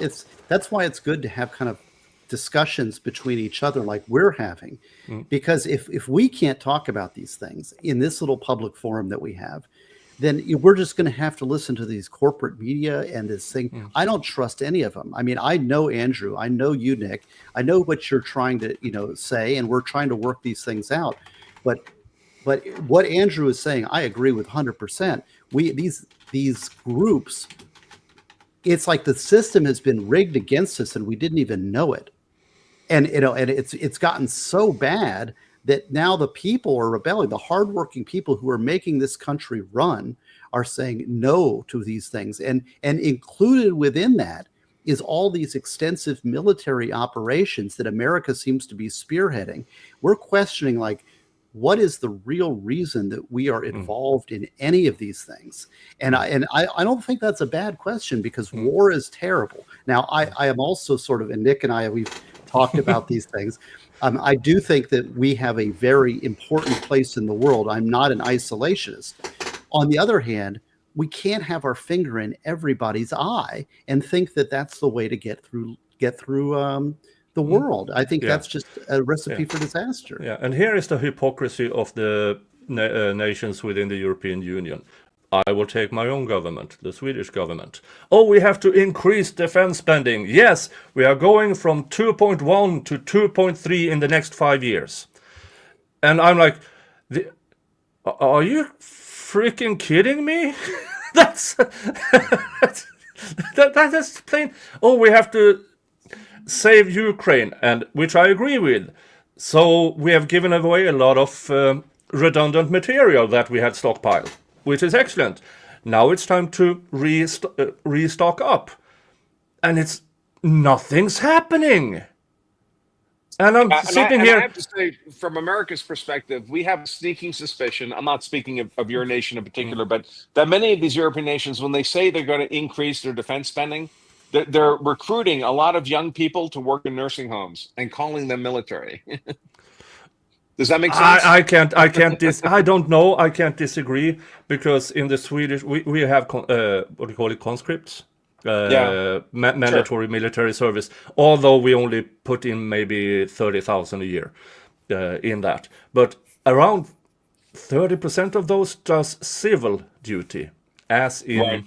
Right. That's what I'm talking about. Yeah. Right. Here's a question for Nick right here. Matthew Felty has the EU eroded national identity in younger generations? I see people online say they're from EU rather than Denmark, and labels a product just EU. Have you seen that? Well, labels on product has to be under the European Union umbrella of food safety. That's just the way it is. But younger people saying from EU to Americans, I think that is more making it easier, because telling an American I'm from Denmark, what? So I think that's more of we are maybe playing nice in the wrong kind of way. No, that makes sense. Generation. I can understand that, but of course you're there, right? So in your nation, do the young people in your nation feel that they're citizens of the EU or citizens of your nation? Like here in America, there was a time in America where if you ask someone from Alabama where they were a citizen, they would say Alabama. They would say the state, not the United States. But of course, now we say the United States. And that was the Civil War. We had a civil war over that issue. And really what the Civil War was, that what it changed was, I'm a Virginian versus I'm an American. After, pre-Civil War, it was state-driven, and after Civil War, it's national-driven. So that's a very interesting insight. Well, but on this topic about EU, and because I think that the common market was a good idea in Europe, but then the elites decided that they would have this transnationalism, and that was the way to avoid a future European war, and that it was a counterbalance to the United States, which to us It's like, what are you talking about? A counterbalance the United States? We've been defending you. We are allowing Europe to exist free by its American umbrella, and now you're creating an army and a force to oppose us. Which to us is very almost offensive, right? If it's a common, it was a weird combination. The EU created a competitive marketplace, competitive to the US, but we were still paying most of their defense costs. Yeah. But then the EU, when the EU says we want an army, it's like we need to counterbalance those evil Americans. It's like, what are you talking about? I mean, it's like it makes no sense when you say. But there's a lot of European elites that get no consequence by talking about the damn Yankees. Yeah, but also in Europe we have had not wars nation against nation. But internally, we have the Yugoslavia war, which was relatively recent. America sent troops to. Yeah, you sent troops. Thank you. We're very grateful for that. And so up until extremely recently, Europe has always been at war. Maybe when was the last time? Besides Ukraine, we have been at war with each other for over 1,000 years. But I am not certain. I see that. Let's go back to what Branca just pointed out. I am not certain that the Kosovo intervention and the anti-Serbian move was a good move for either the United States or Europe, because in that case, that was Clinton who decided to bomb Serbia and all this stuff, and that was a major irritant to the Russians. And I think at that point, I'm not that was a very controversial to me. That was the first time I'm like, I'm not certain. Why are we doing this? Why are we bombing Serbia? I think it was the massacre at Srebrenica. Yeah, but but how does that affect the United States? Why should the United States be involved in that? And I think that's kind of the point that America's at now. The point Americans is at now is like we're starting to feel like a lot of these conflicts, they're beginning to feel like other people's problems. like we don't actually need to be involved in this. We don't need to be the world's policeman. Yugoslavia was a hot effing mess. There's no question about it. Very different cultures and societies had been compressed together by the Soviet Union, and now they were all breaking apart. It was going to be disaster no matter what happened. But why did it have to be our disaster? Why were we involved? Yeah, Europe started sending peacekeeping, and then they asked the United Nations, and the United Nations asked the United States, and the United States, we have some stockpile to get rid of, and kablam. That's the short version. But you know who has... From a tactical perspective, it actually... From a military perspective, it makes sense. It's good for the U.S. to have places to send our men to fight from time to time when we don't have a full-blown war, right? We get some combat experience for my troops. And if that was the rationale, we're sending our men to go there and fight and shoot people and get shot by people. So if we have to fight a real war, we'll have combat experienced troops. To me, that's a rational explanation. But to save the rest of the world, that's not a rational explanation. Well, you know who might have all the answers to this? Is Joe of Good Logic. I have no answers. So... Well, I was going to segue to me, and I was like, "No, that's the wrong way." How are you doing? Welcome, and I'll tell you, Joe, I've been meaning. It's so hard for me to stream nowadays. I've been working so hard, and I tell you, you are one of the people. We always have great streams. I really want to have you on and stream, but I said, this is a good opportunity to at least kind of get you on. We can get talking and get your advice. Because we need a good Orthodox Jew advice on this topic. What did we just get? What did I walk into here? I don't even know what you're talking about. We're talking about my difficult dog. Yeah, we did not. We don't have not at all talked about the UN or the NATO or Ukraine and conservatism and liberalism. None of that has been discussed. We are only talking about dog. Or the Jews. See, I think the Jews were behind all of it. That's the answer.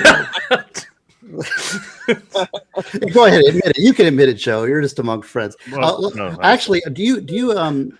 So you celebrate Shabbat, right? Yeah. And so, did you just get off of Shabbat? Is that? Yeah. So Yeah, tell me about that. That's a fascinating Jewish tradition, and I know a little bit about it, but is it something you can explain? Sure. So there's actually 4 different ways that we honor Shabbat. American Jews call it Shabbos because the S and T sounds come from the same letter, and the Israelis will pronounce it Shabbat. But it's basically a recognition. It's on the 7th day we rest. It's a recognition of God's creation of the world, that he created the world in 6 days. On the 7th day he rested, and he asked us to recognize that by observing what in English is called the Sabbath. And there are 4 ways that we honor that. So 2 of them come from are ordained by Torah, which our rabbis learn out from the words shamar and zachar. And it was in the 10 Commandments. The first time in the 10 Commandments, God says that you should remember the Sabbath day and keep it holy. The second, that's in Exodus and Deuteronomy, when it goes to the 10 Commandments again. Instead of saying remember, it says guard the Sabbath. So we've taken the first one as far as remember that's a commandment on us to actually make a blessing on wine, which we call Kiddush, which is what we do at the start of Sabbath. And guarding it, we recognize is actually not doing certain types of work that were performed in the time when they were building the first tabernacle, all the way back when they were wandering through the desert. So there's 39 principal areas of law of work that and from there are probably thousands of derivatives as to what you're not allowed to do based on those 39 principles of prohibited work. So for example, and they sort of can be classified, most of them can be classified into like different groups. Like the process of making bread, for example, there are 11 categories of work in the stages, from basically taking a seedling to getting that seedling into growing into a loaf of bread.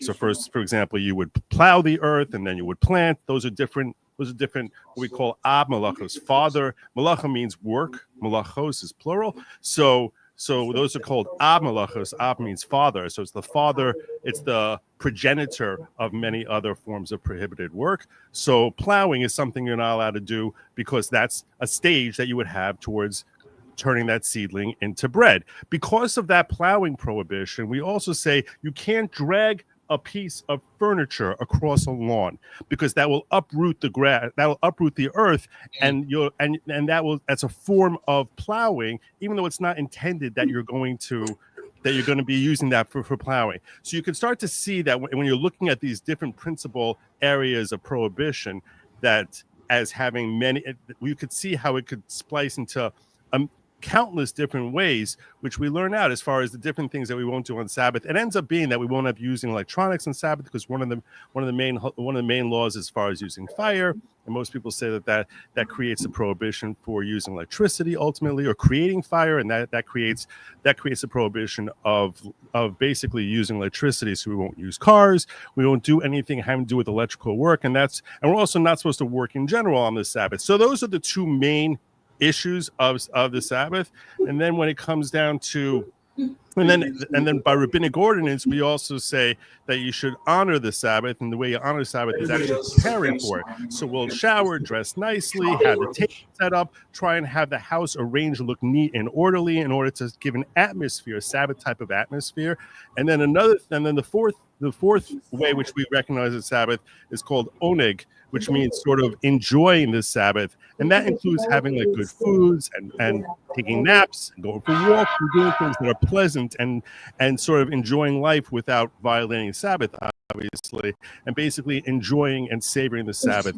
It comes out that if you actually end up doing it and you enjoy it, you don't look at it as like, oh gosh, I can't watch TV today, but instead you actually use it as an opportunity to spend with your family and to bond with them. It happens to be one of the healthiest experiences that an Orthodox Jew can actually enjoy, because you're actually growing to learn and appreciate and love your family members, and have other extended family or neighbors come over and share meals with you. And it's a very important, essential part of the bonding that we have with each other, to feel like a family and like a community.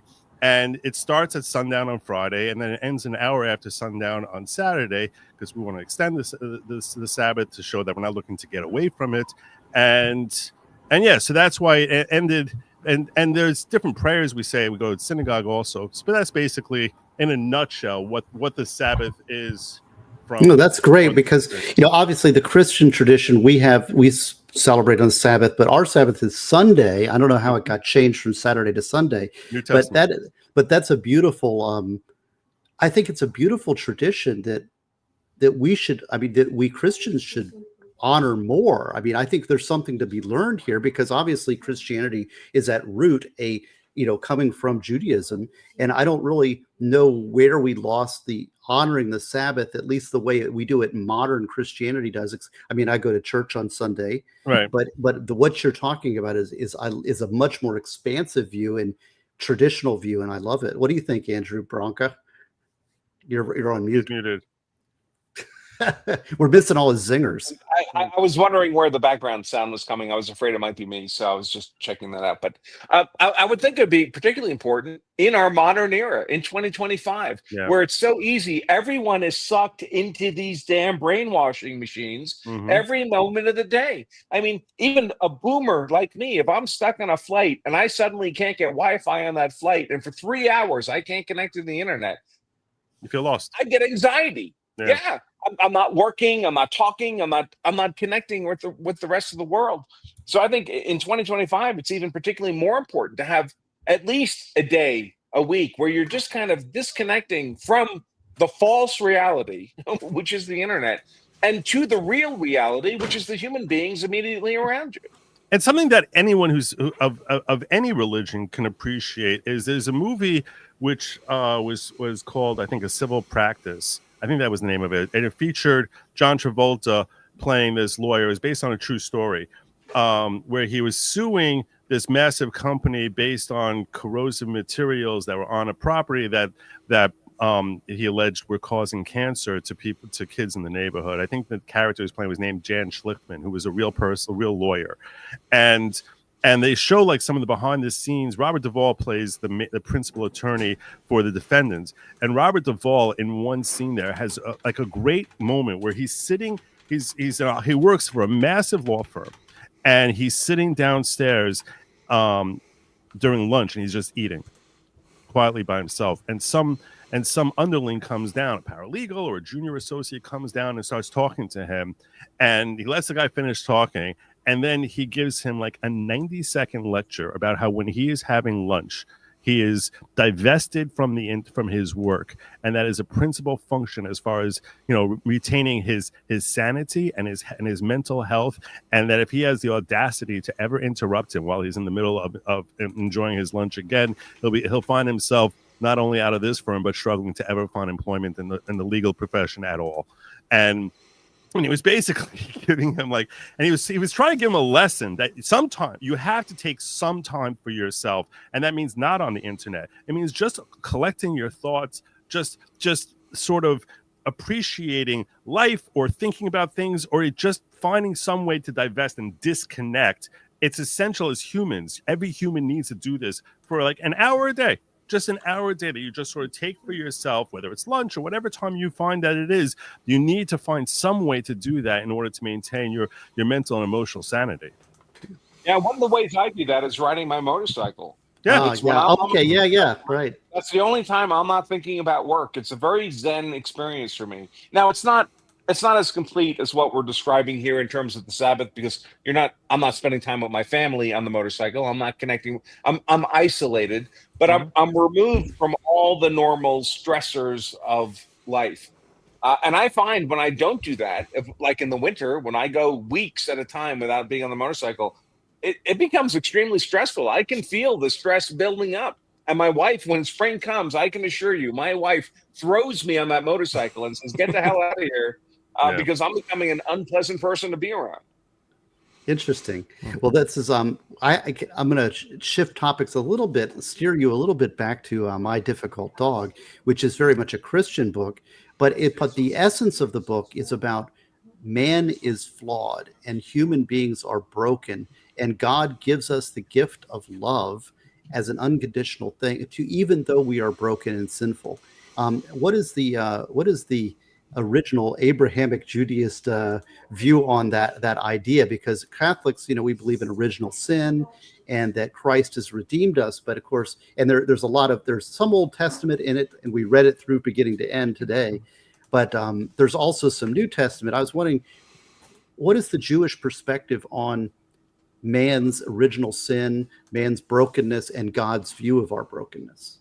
We don't believe in original sin. We actually look at, I assume the original sin is the act of conception is deemed to be somewhat sinful. No, I would say that the idea that the world itself is not perfect. It's not heaven.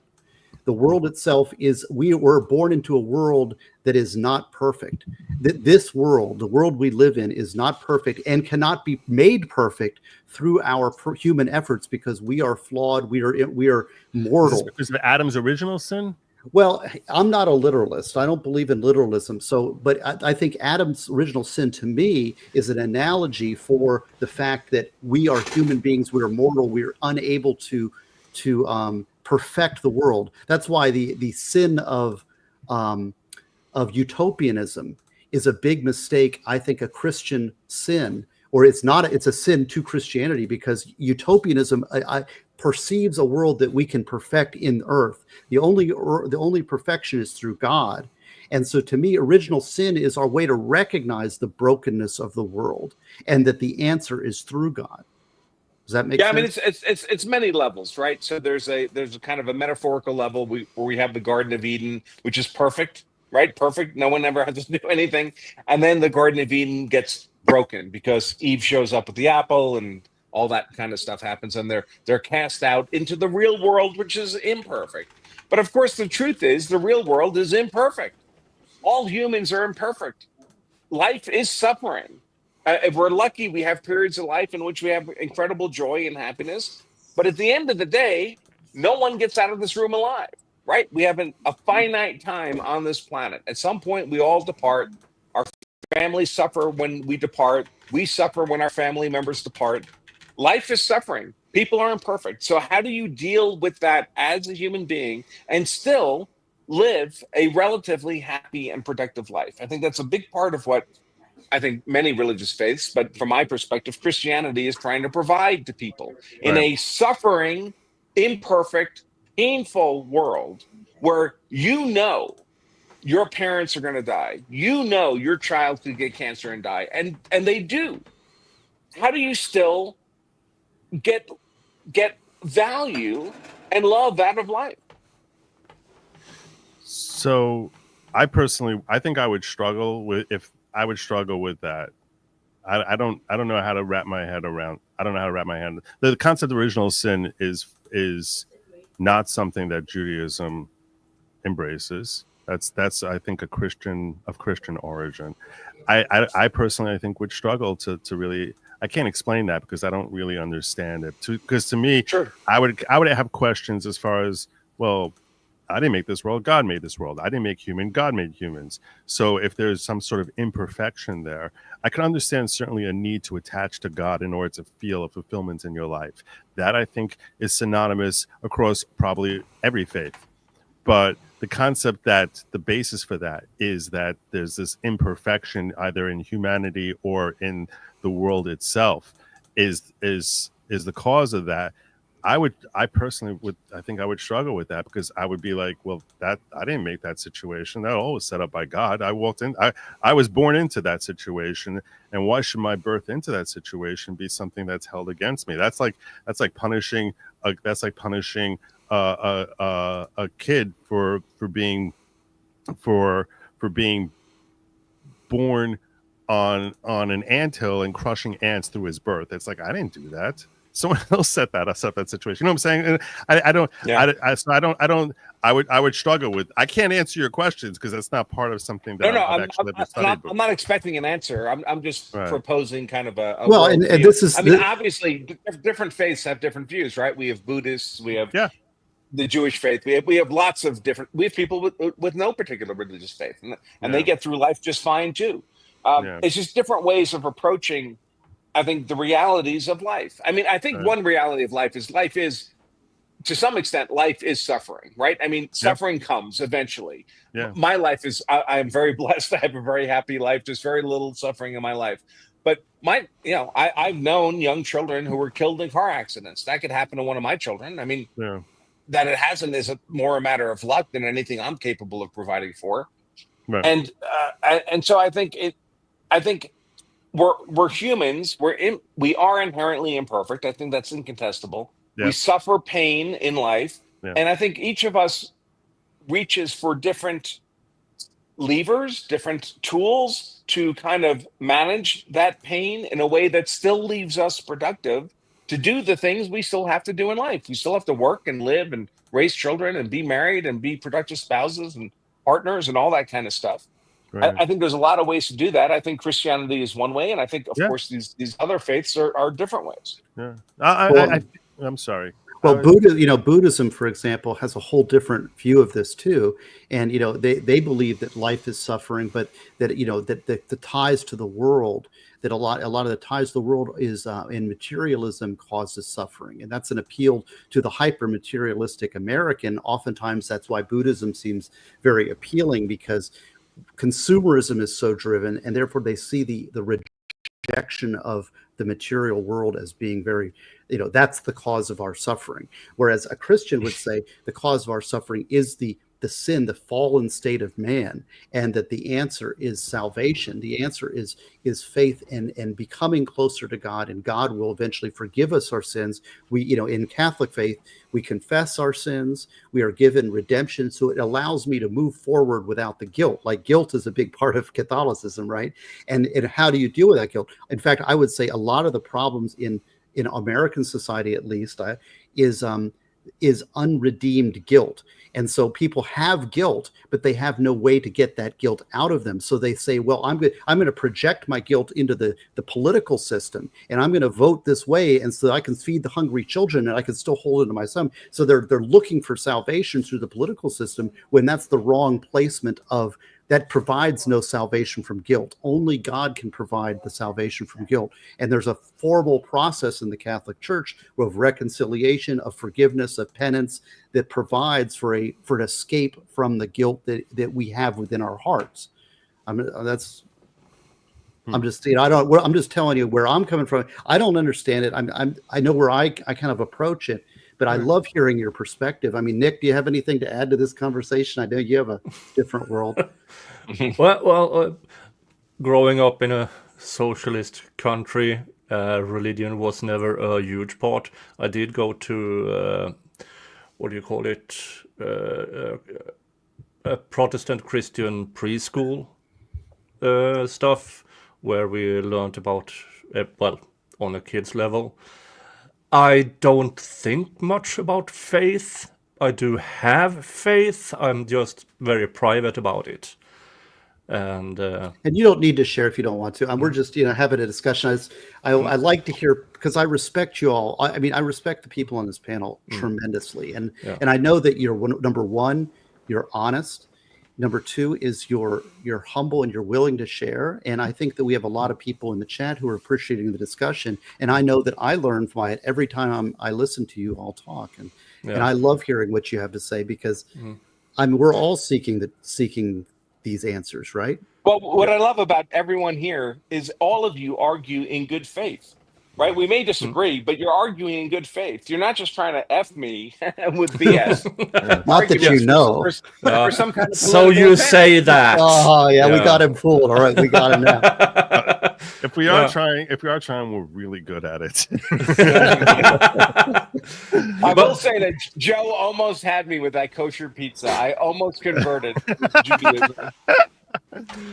Don't talk to Scandinavians about our pizzas. We have our kebab pizzas and our Hawaiian pizza with pineapple on it. Oh, stop.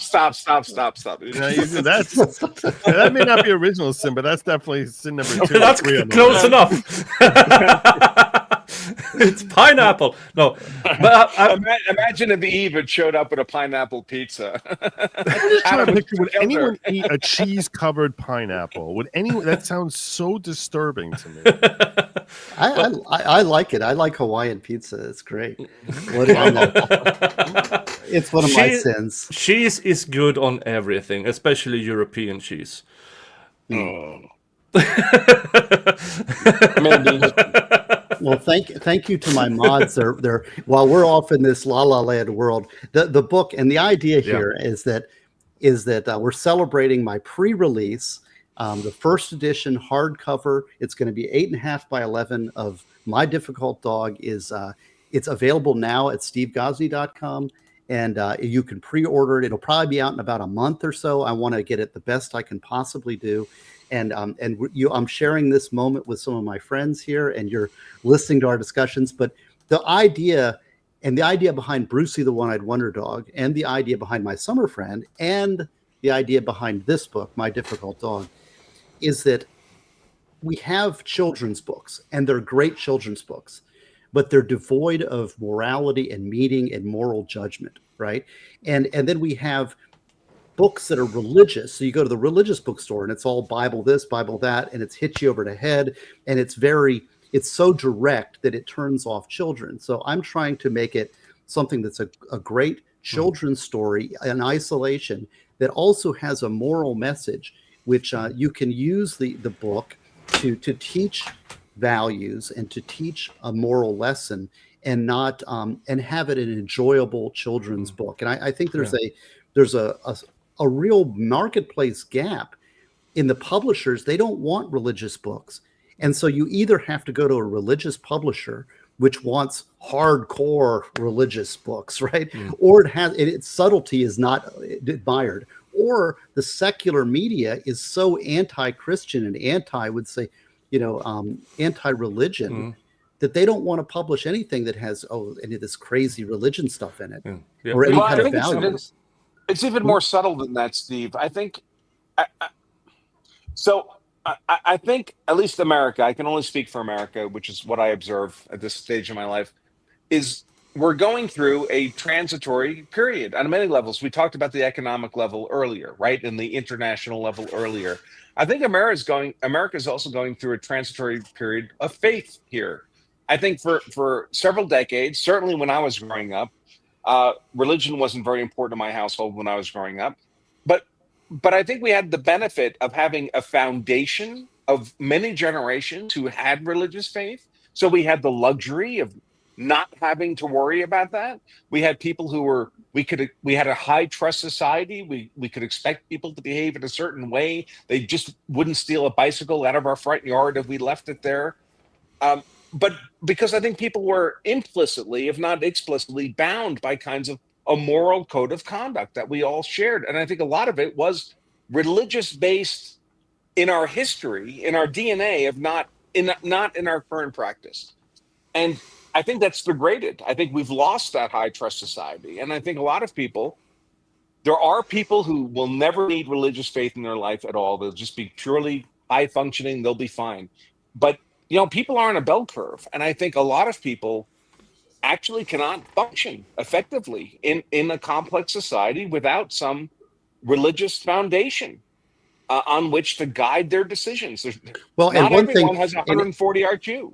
And I don't want to get off too much on the Branca topic number 2, but that is, I think, one of the issues that where you're seeing the most dramatic rejection of the secular society is in the relationship, the male-female relationships.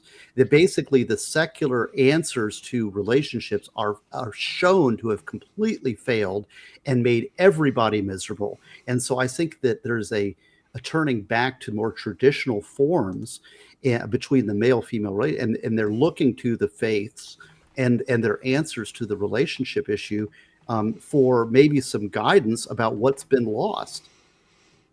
I just want to point out, I didn't bring that up. Yeah, I hate to jump in and run, but I've got my wife calling me here, and I think she's got like plans for me. I popped in here because I love hanging out with you guys, and you threw me this invitation here. And I definitely love having conversations with you guys. But we'll have a joint stream. No problem. You got to take care of your family. I thank you. Talk to you later. God bless you guys. Make sure you pre-order his book now. get your orders in there. Obviously, he doesn't just write phenomenal stories, but there's this it's such a deeper type of experience that when you're able to actually feel engaged and affected by even a kid's book. And that's my amazing friend over here, Steve Gosney. And also make sure you guys check out Nick and Andrew Branca. I love hanging with you guys all the time. I look forward to hanging with you soon. Do it again soon. Take care, Joe. Godspeed. The great Joe Good Logic. Yeah. How Hey, about that? Steve, I should go too. Actually, All right. So- Well, we'll wrap up the order stream. Go ahead and Andrew, want to say any last words before I kick I you will off? just say that while on the stream, I pre-ordered my hardcover autographed copy of this book. Everyone else should too. Is it in the description? Did you put the link in there? I think I did. I think I actually did this time. You thought you sent me a link too, and that didn't happen. I- So if I were you, I would double check. His mods have been good at posting the link. So yeah, it's there. And Nick, I'll follow up with you separately about Utah. Yeah, All definitely, right, sounds definitely. great. Thanks for having me on, Steve. I really appreciate it. Great having you on, and it's back to the Viking thing. Andrew Branca, the great law of self-defense, Andrew Branca, and Nick. It's back to you and me. I mean, how much more time you got here? We gotta. Yeah, but a finishing thought here. I mean, for instance, you were talking about how nowadays it's either the books are either on your heads with a gavel smashing it in, but people, I mean, many forget that the Bible is a book of analogies, and a book of analogies 2,000 years ago, which many of them are relevant to this day. A few of them aren't. So having new analogies, I'm not claiming that you are rewriting the Bible, but it's good to have analogy stories out there with the basics in the Judeo-Christian tradition. Well, we live our life, and what I'm doing is I'm trying to do my best, and this is we Catholics celebrate God's work in hopefully everything we do, and I want to do my best because it's God's commandment upon me to do my best in what I do, right? And through this art and through this exercise in creativity, I'm hoping to translate what seems like a 2,000-year-old text into the present day, into the way that so children's eyes, the way they relate to a pet, is the way that a parent relates to a child, or a God relates to the adults. It's a similar type idea. I'm just trying to make an analogy, and it may fall flat. You've read it. If you like it, great. It's the best I can do, and it was inspired, and this is what I've come up with. But you have an interest. I am not a biblical literalist, and people have. If you read my book, Prepare, I talk about this. I don't, I'm not, like when you say you believe the Bible's not a scientific text. It's a text of morality. It's a text of faith, and it's a product of faith. And it's like to explain, you can't use it to explain like physics. You don't use a physics textbook to explain faith, and you don't use the Bible to explain physics, right? C.S. Lewis talks about this, about the levels of the rational and the levels of the chest, which is the faith function and the valuation function. And we're really missing that valuation function a lot because we become so secular and so rational that we've lost the value system. And people get their values from somewhere.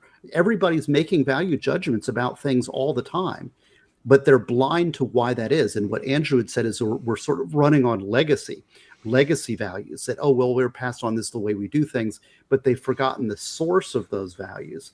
And that's why I think it's important to really look inside and figure out where your faith is coming from, because you have a faith. It's the pinnacle of your value system. What have you placed there? That's one of my points. Yeah, and with dogs, I read something recently, and I probably read it way before. I mean, you love a dog for a portion of your life. A dog loves you all their lives. And the same, whatever religion you, or which part of God you believe in, it's the same thing. I mean, your entity is infinite, and you, for a dog, you are infinite. You were there when he was born. You were there when he drew his final breath. And so, learning how to love, even though you have dogs who are abused to absolute pieces, but once they get to a good home, many times, if they're not completely broken, they feel love. They can't avoid it. And I do believe, even though many people are very, very broken, there is still love. It just needs to be brought out in some way, shape, or form. And I found that, humility is a very important quality. And it's interesting that the pet analogy, because a pet looks to you, he does not understand much. And he doesn't understand, he's got a place in the world. He understands a simple framework and a frame for which he views the world. We're very similar. I mean, we are limited in perceptions in many, many ways. Now, it's more sophisticated than the dog, hopefully, in most cases. But yet it is still limited compared to the world or infinity or God, right? So we really should be approaching faith and these questions with a lot of humility as human beings. And sadly, we instead replace that with human arrogance, which is a sin. Yeah. There's a lot of people who talks out of absolutes. We call it the Dunning-Kruger effect. You believe, yeah. While people who are on a higher, I'm not being elitist here, but is at a somewhat decent form of understanding, is very humble, because the more you know, the more you're aware of how little you actually know. Right. I mean, the brightest scientist in the world who does all of these formulas, but once you get down to the string theory or whatever it is, they don't understand it. We can't. Our brains are incapable. We are limited. We are flawed. This is the thing. There is no way for the little mind within the skull to comprehend the infinities that are all around us, high and low and big. And this is I've got a big part of this is in my book, Prepare, which I've laid this out. But it's true. It's absolutely true. And so the proper response of humanity to these questions should be humility. And so you're talking about humility. Here comes Brandon showing up late. Talk about it if you don't. Hey, Nick. Hey, Brandon. And there's Prepare. Vice Baby read the first part of Prepare, and he did such a great job. Or no, not Vice. Digger 420. Do you know Digger 420? Yeah. Yeah, she's great. Yeah, she is. Here we go. Too many variables. All these are right. That's right. Talk about a difficult dog. Well, we're probably wrapping it up. I really am pleased with all my guests and this wonderful launch celebration. Nick Starow, what have you been doing lately on your channel? Well, I've been covering a trial out of Texas. It is Texas v. McIntyre. It's a capital murder. He's not eligible for the death penalty because he was only 16. And it is a weird case because the event took place 8 years ago. And every eyewitness has perfect recollection of details. Coincidentally, they met with the prosecutor the week before. And the primary witnesses are the other three who was in the car. Who all say, no, he had the gun. And the prosecution said, okay, if you testify to that in court, you will go out on probation. Actually, everybody has a joke. They say, Gosney, I wrote an article on this. But I wrote an article on this. In a lot of my academic articles, you can get them in Ideas and Answers in Law, which is my first book of academic articles, mostly around criminal law, Ideas and Answers in Law. But you can also, I'll tell you, everybody who's stayed up this late and this far to watch this stream gets this secret tip. If you want to read most of the stuff in Ideas and Answers in Law, you can get it for free on SSRN. And on the SSRN page, there is I'll even show you how to do it. Check this out, Nick. Because I'm doing this because you have you might want to look this up for the very reason you're stating. Okay, so I'm going to share the screen. Hold on a minute. Present. Yeah, and while you're watching, this is Judge Stephanie Boyd. She is somewhat famous on YouTube because she streams her trials.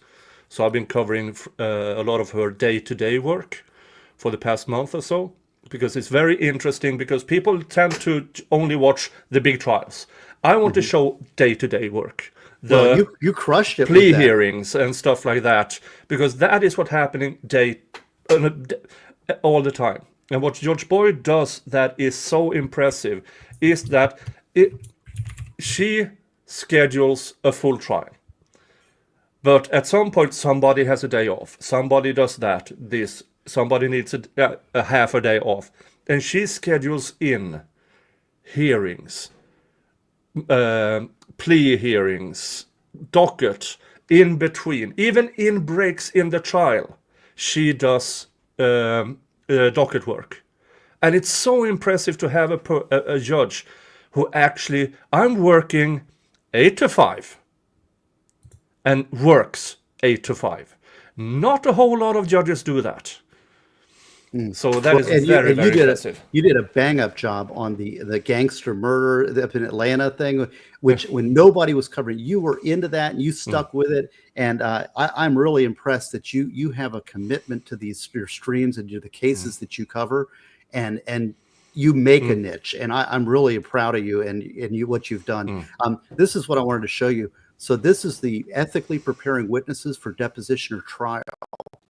So if this is from SSRN, so all you have to do is look up Ghazni SSRN, and this will come up.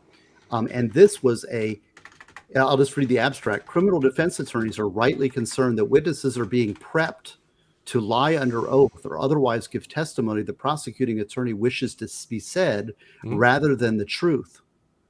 And so this paper was written as when I was part of the Miami-Dade State Attorney's Office to try to prevent witness tampering by prosecutors and to provide a policy for the state attorney's office so that what you're saying, the accusations that you're making, could be adequately rebutted by prosecutors.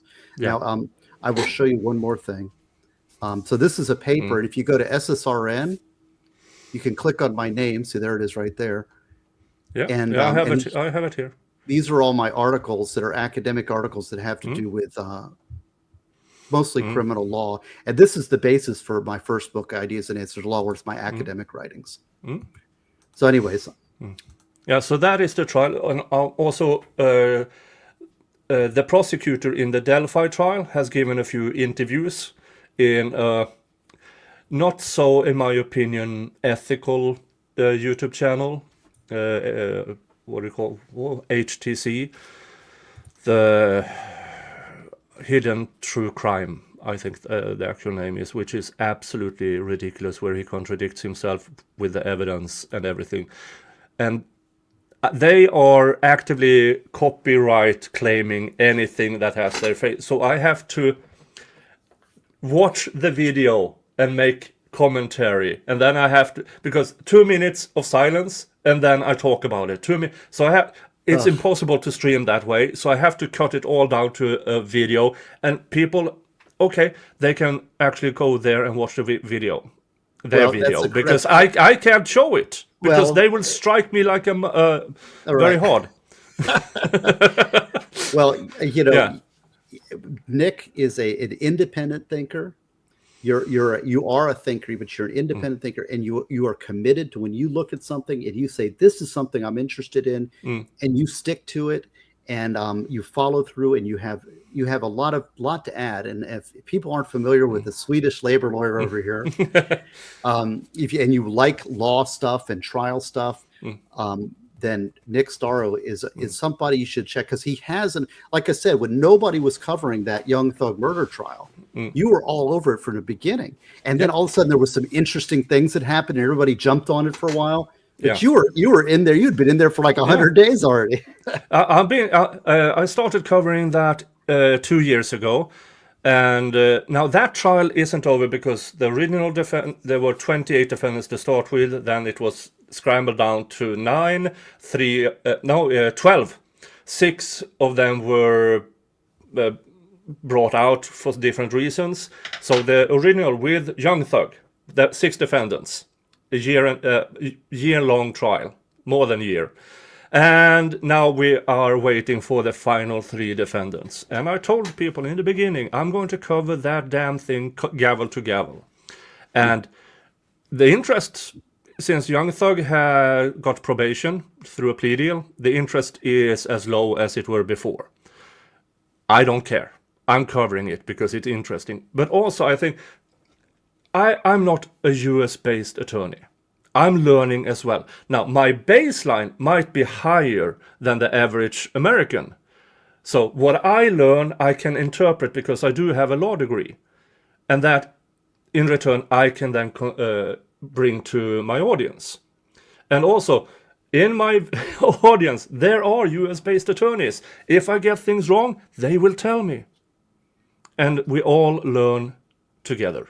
Right. Well, and Let's Go Brandon wants to say, yes, I have a number of people, and I'm going to thank the people that gave in the Give, Send, Go campaign.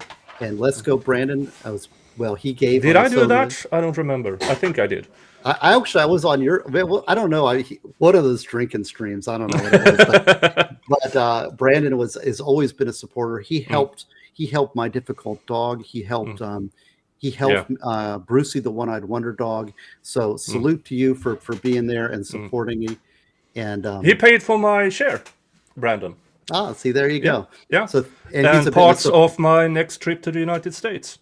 So, Brandon, you are a legend, and my liver still working. All right. Well, so if everybody, so go check out Nick Starow in his legal if you want more law stuff. I'm doing whatever I want, and I hope I'm inviting you to watch. And I think we had an interesting stream today, and discussion on faith.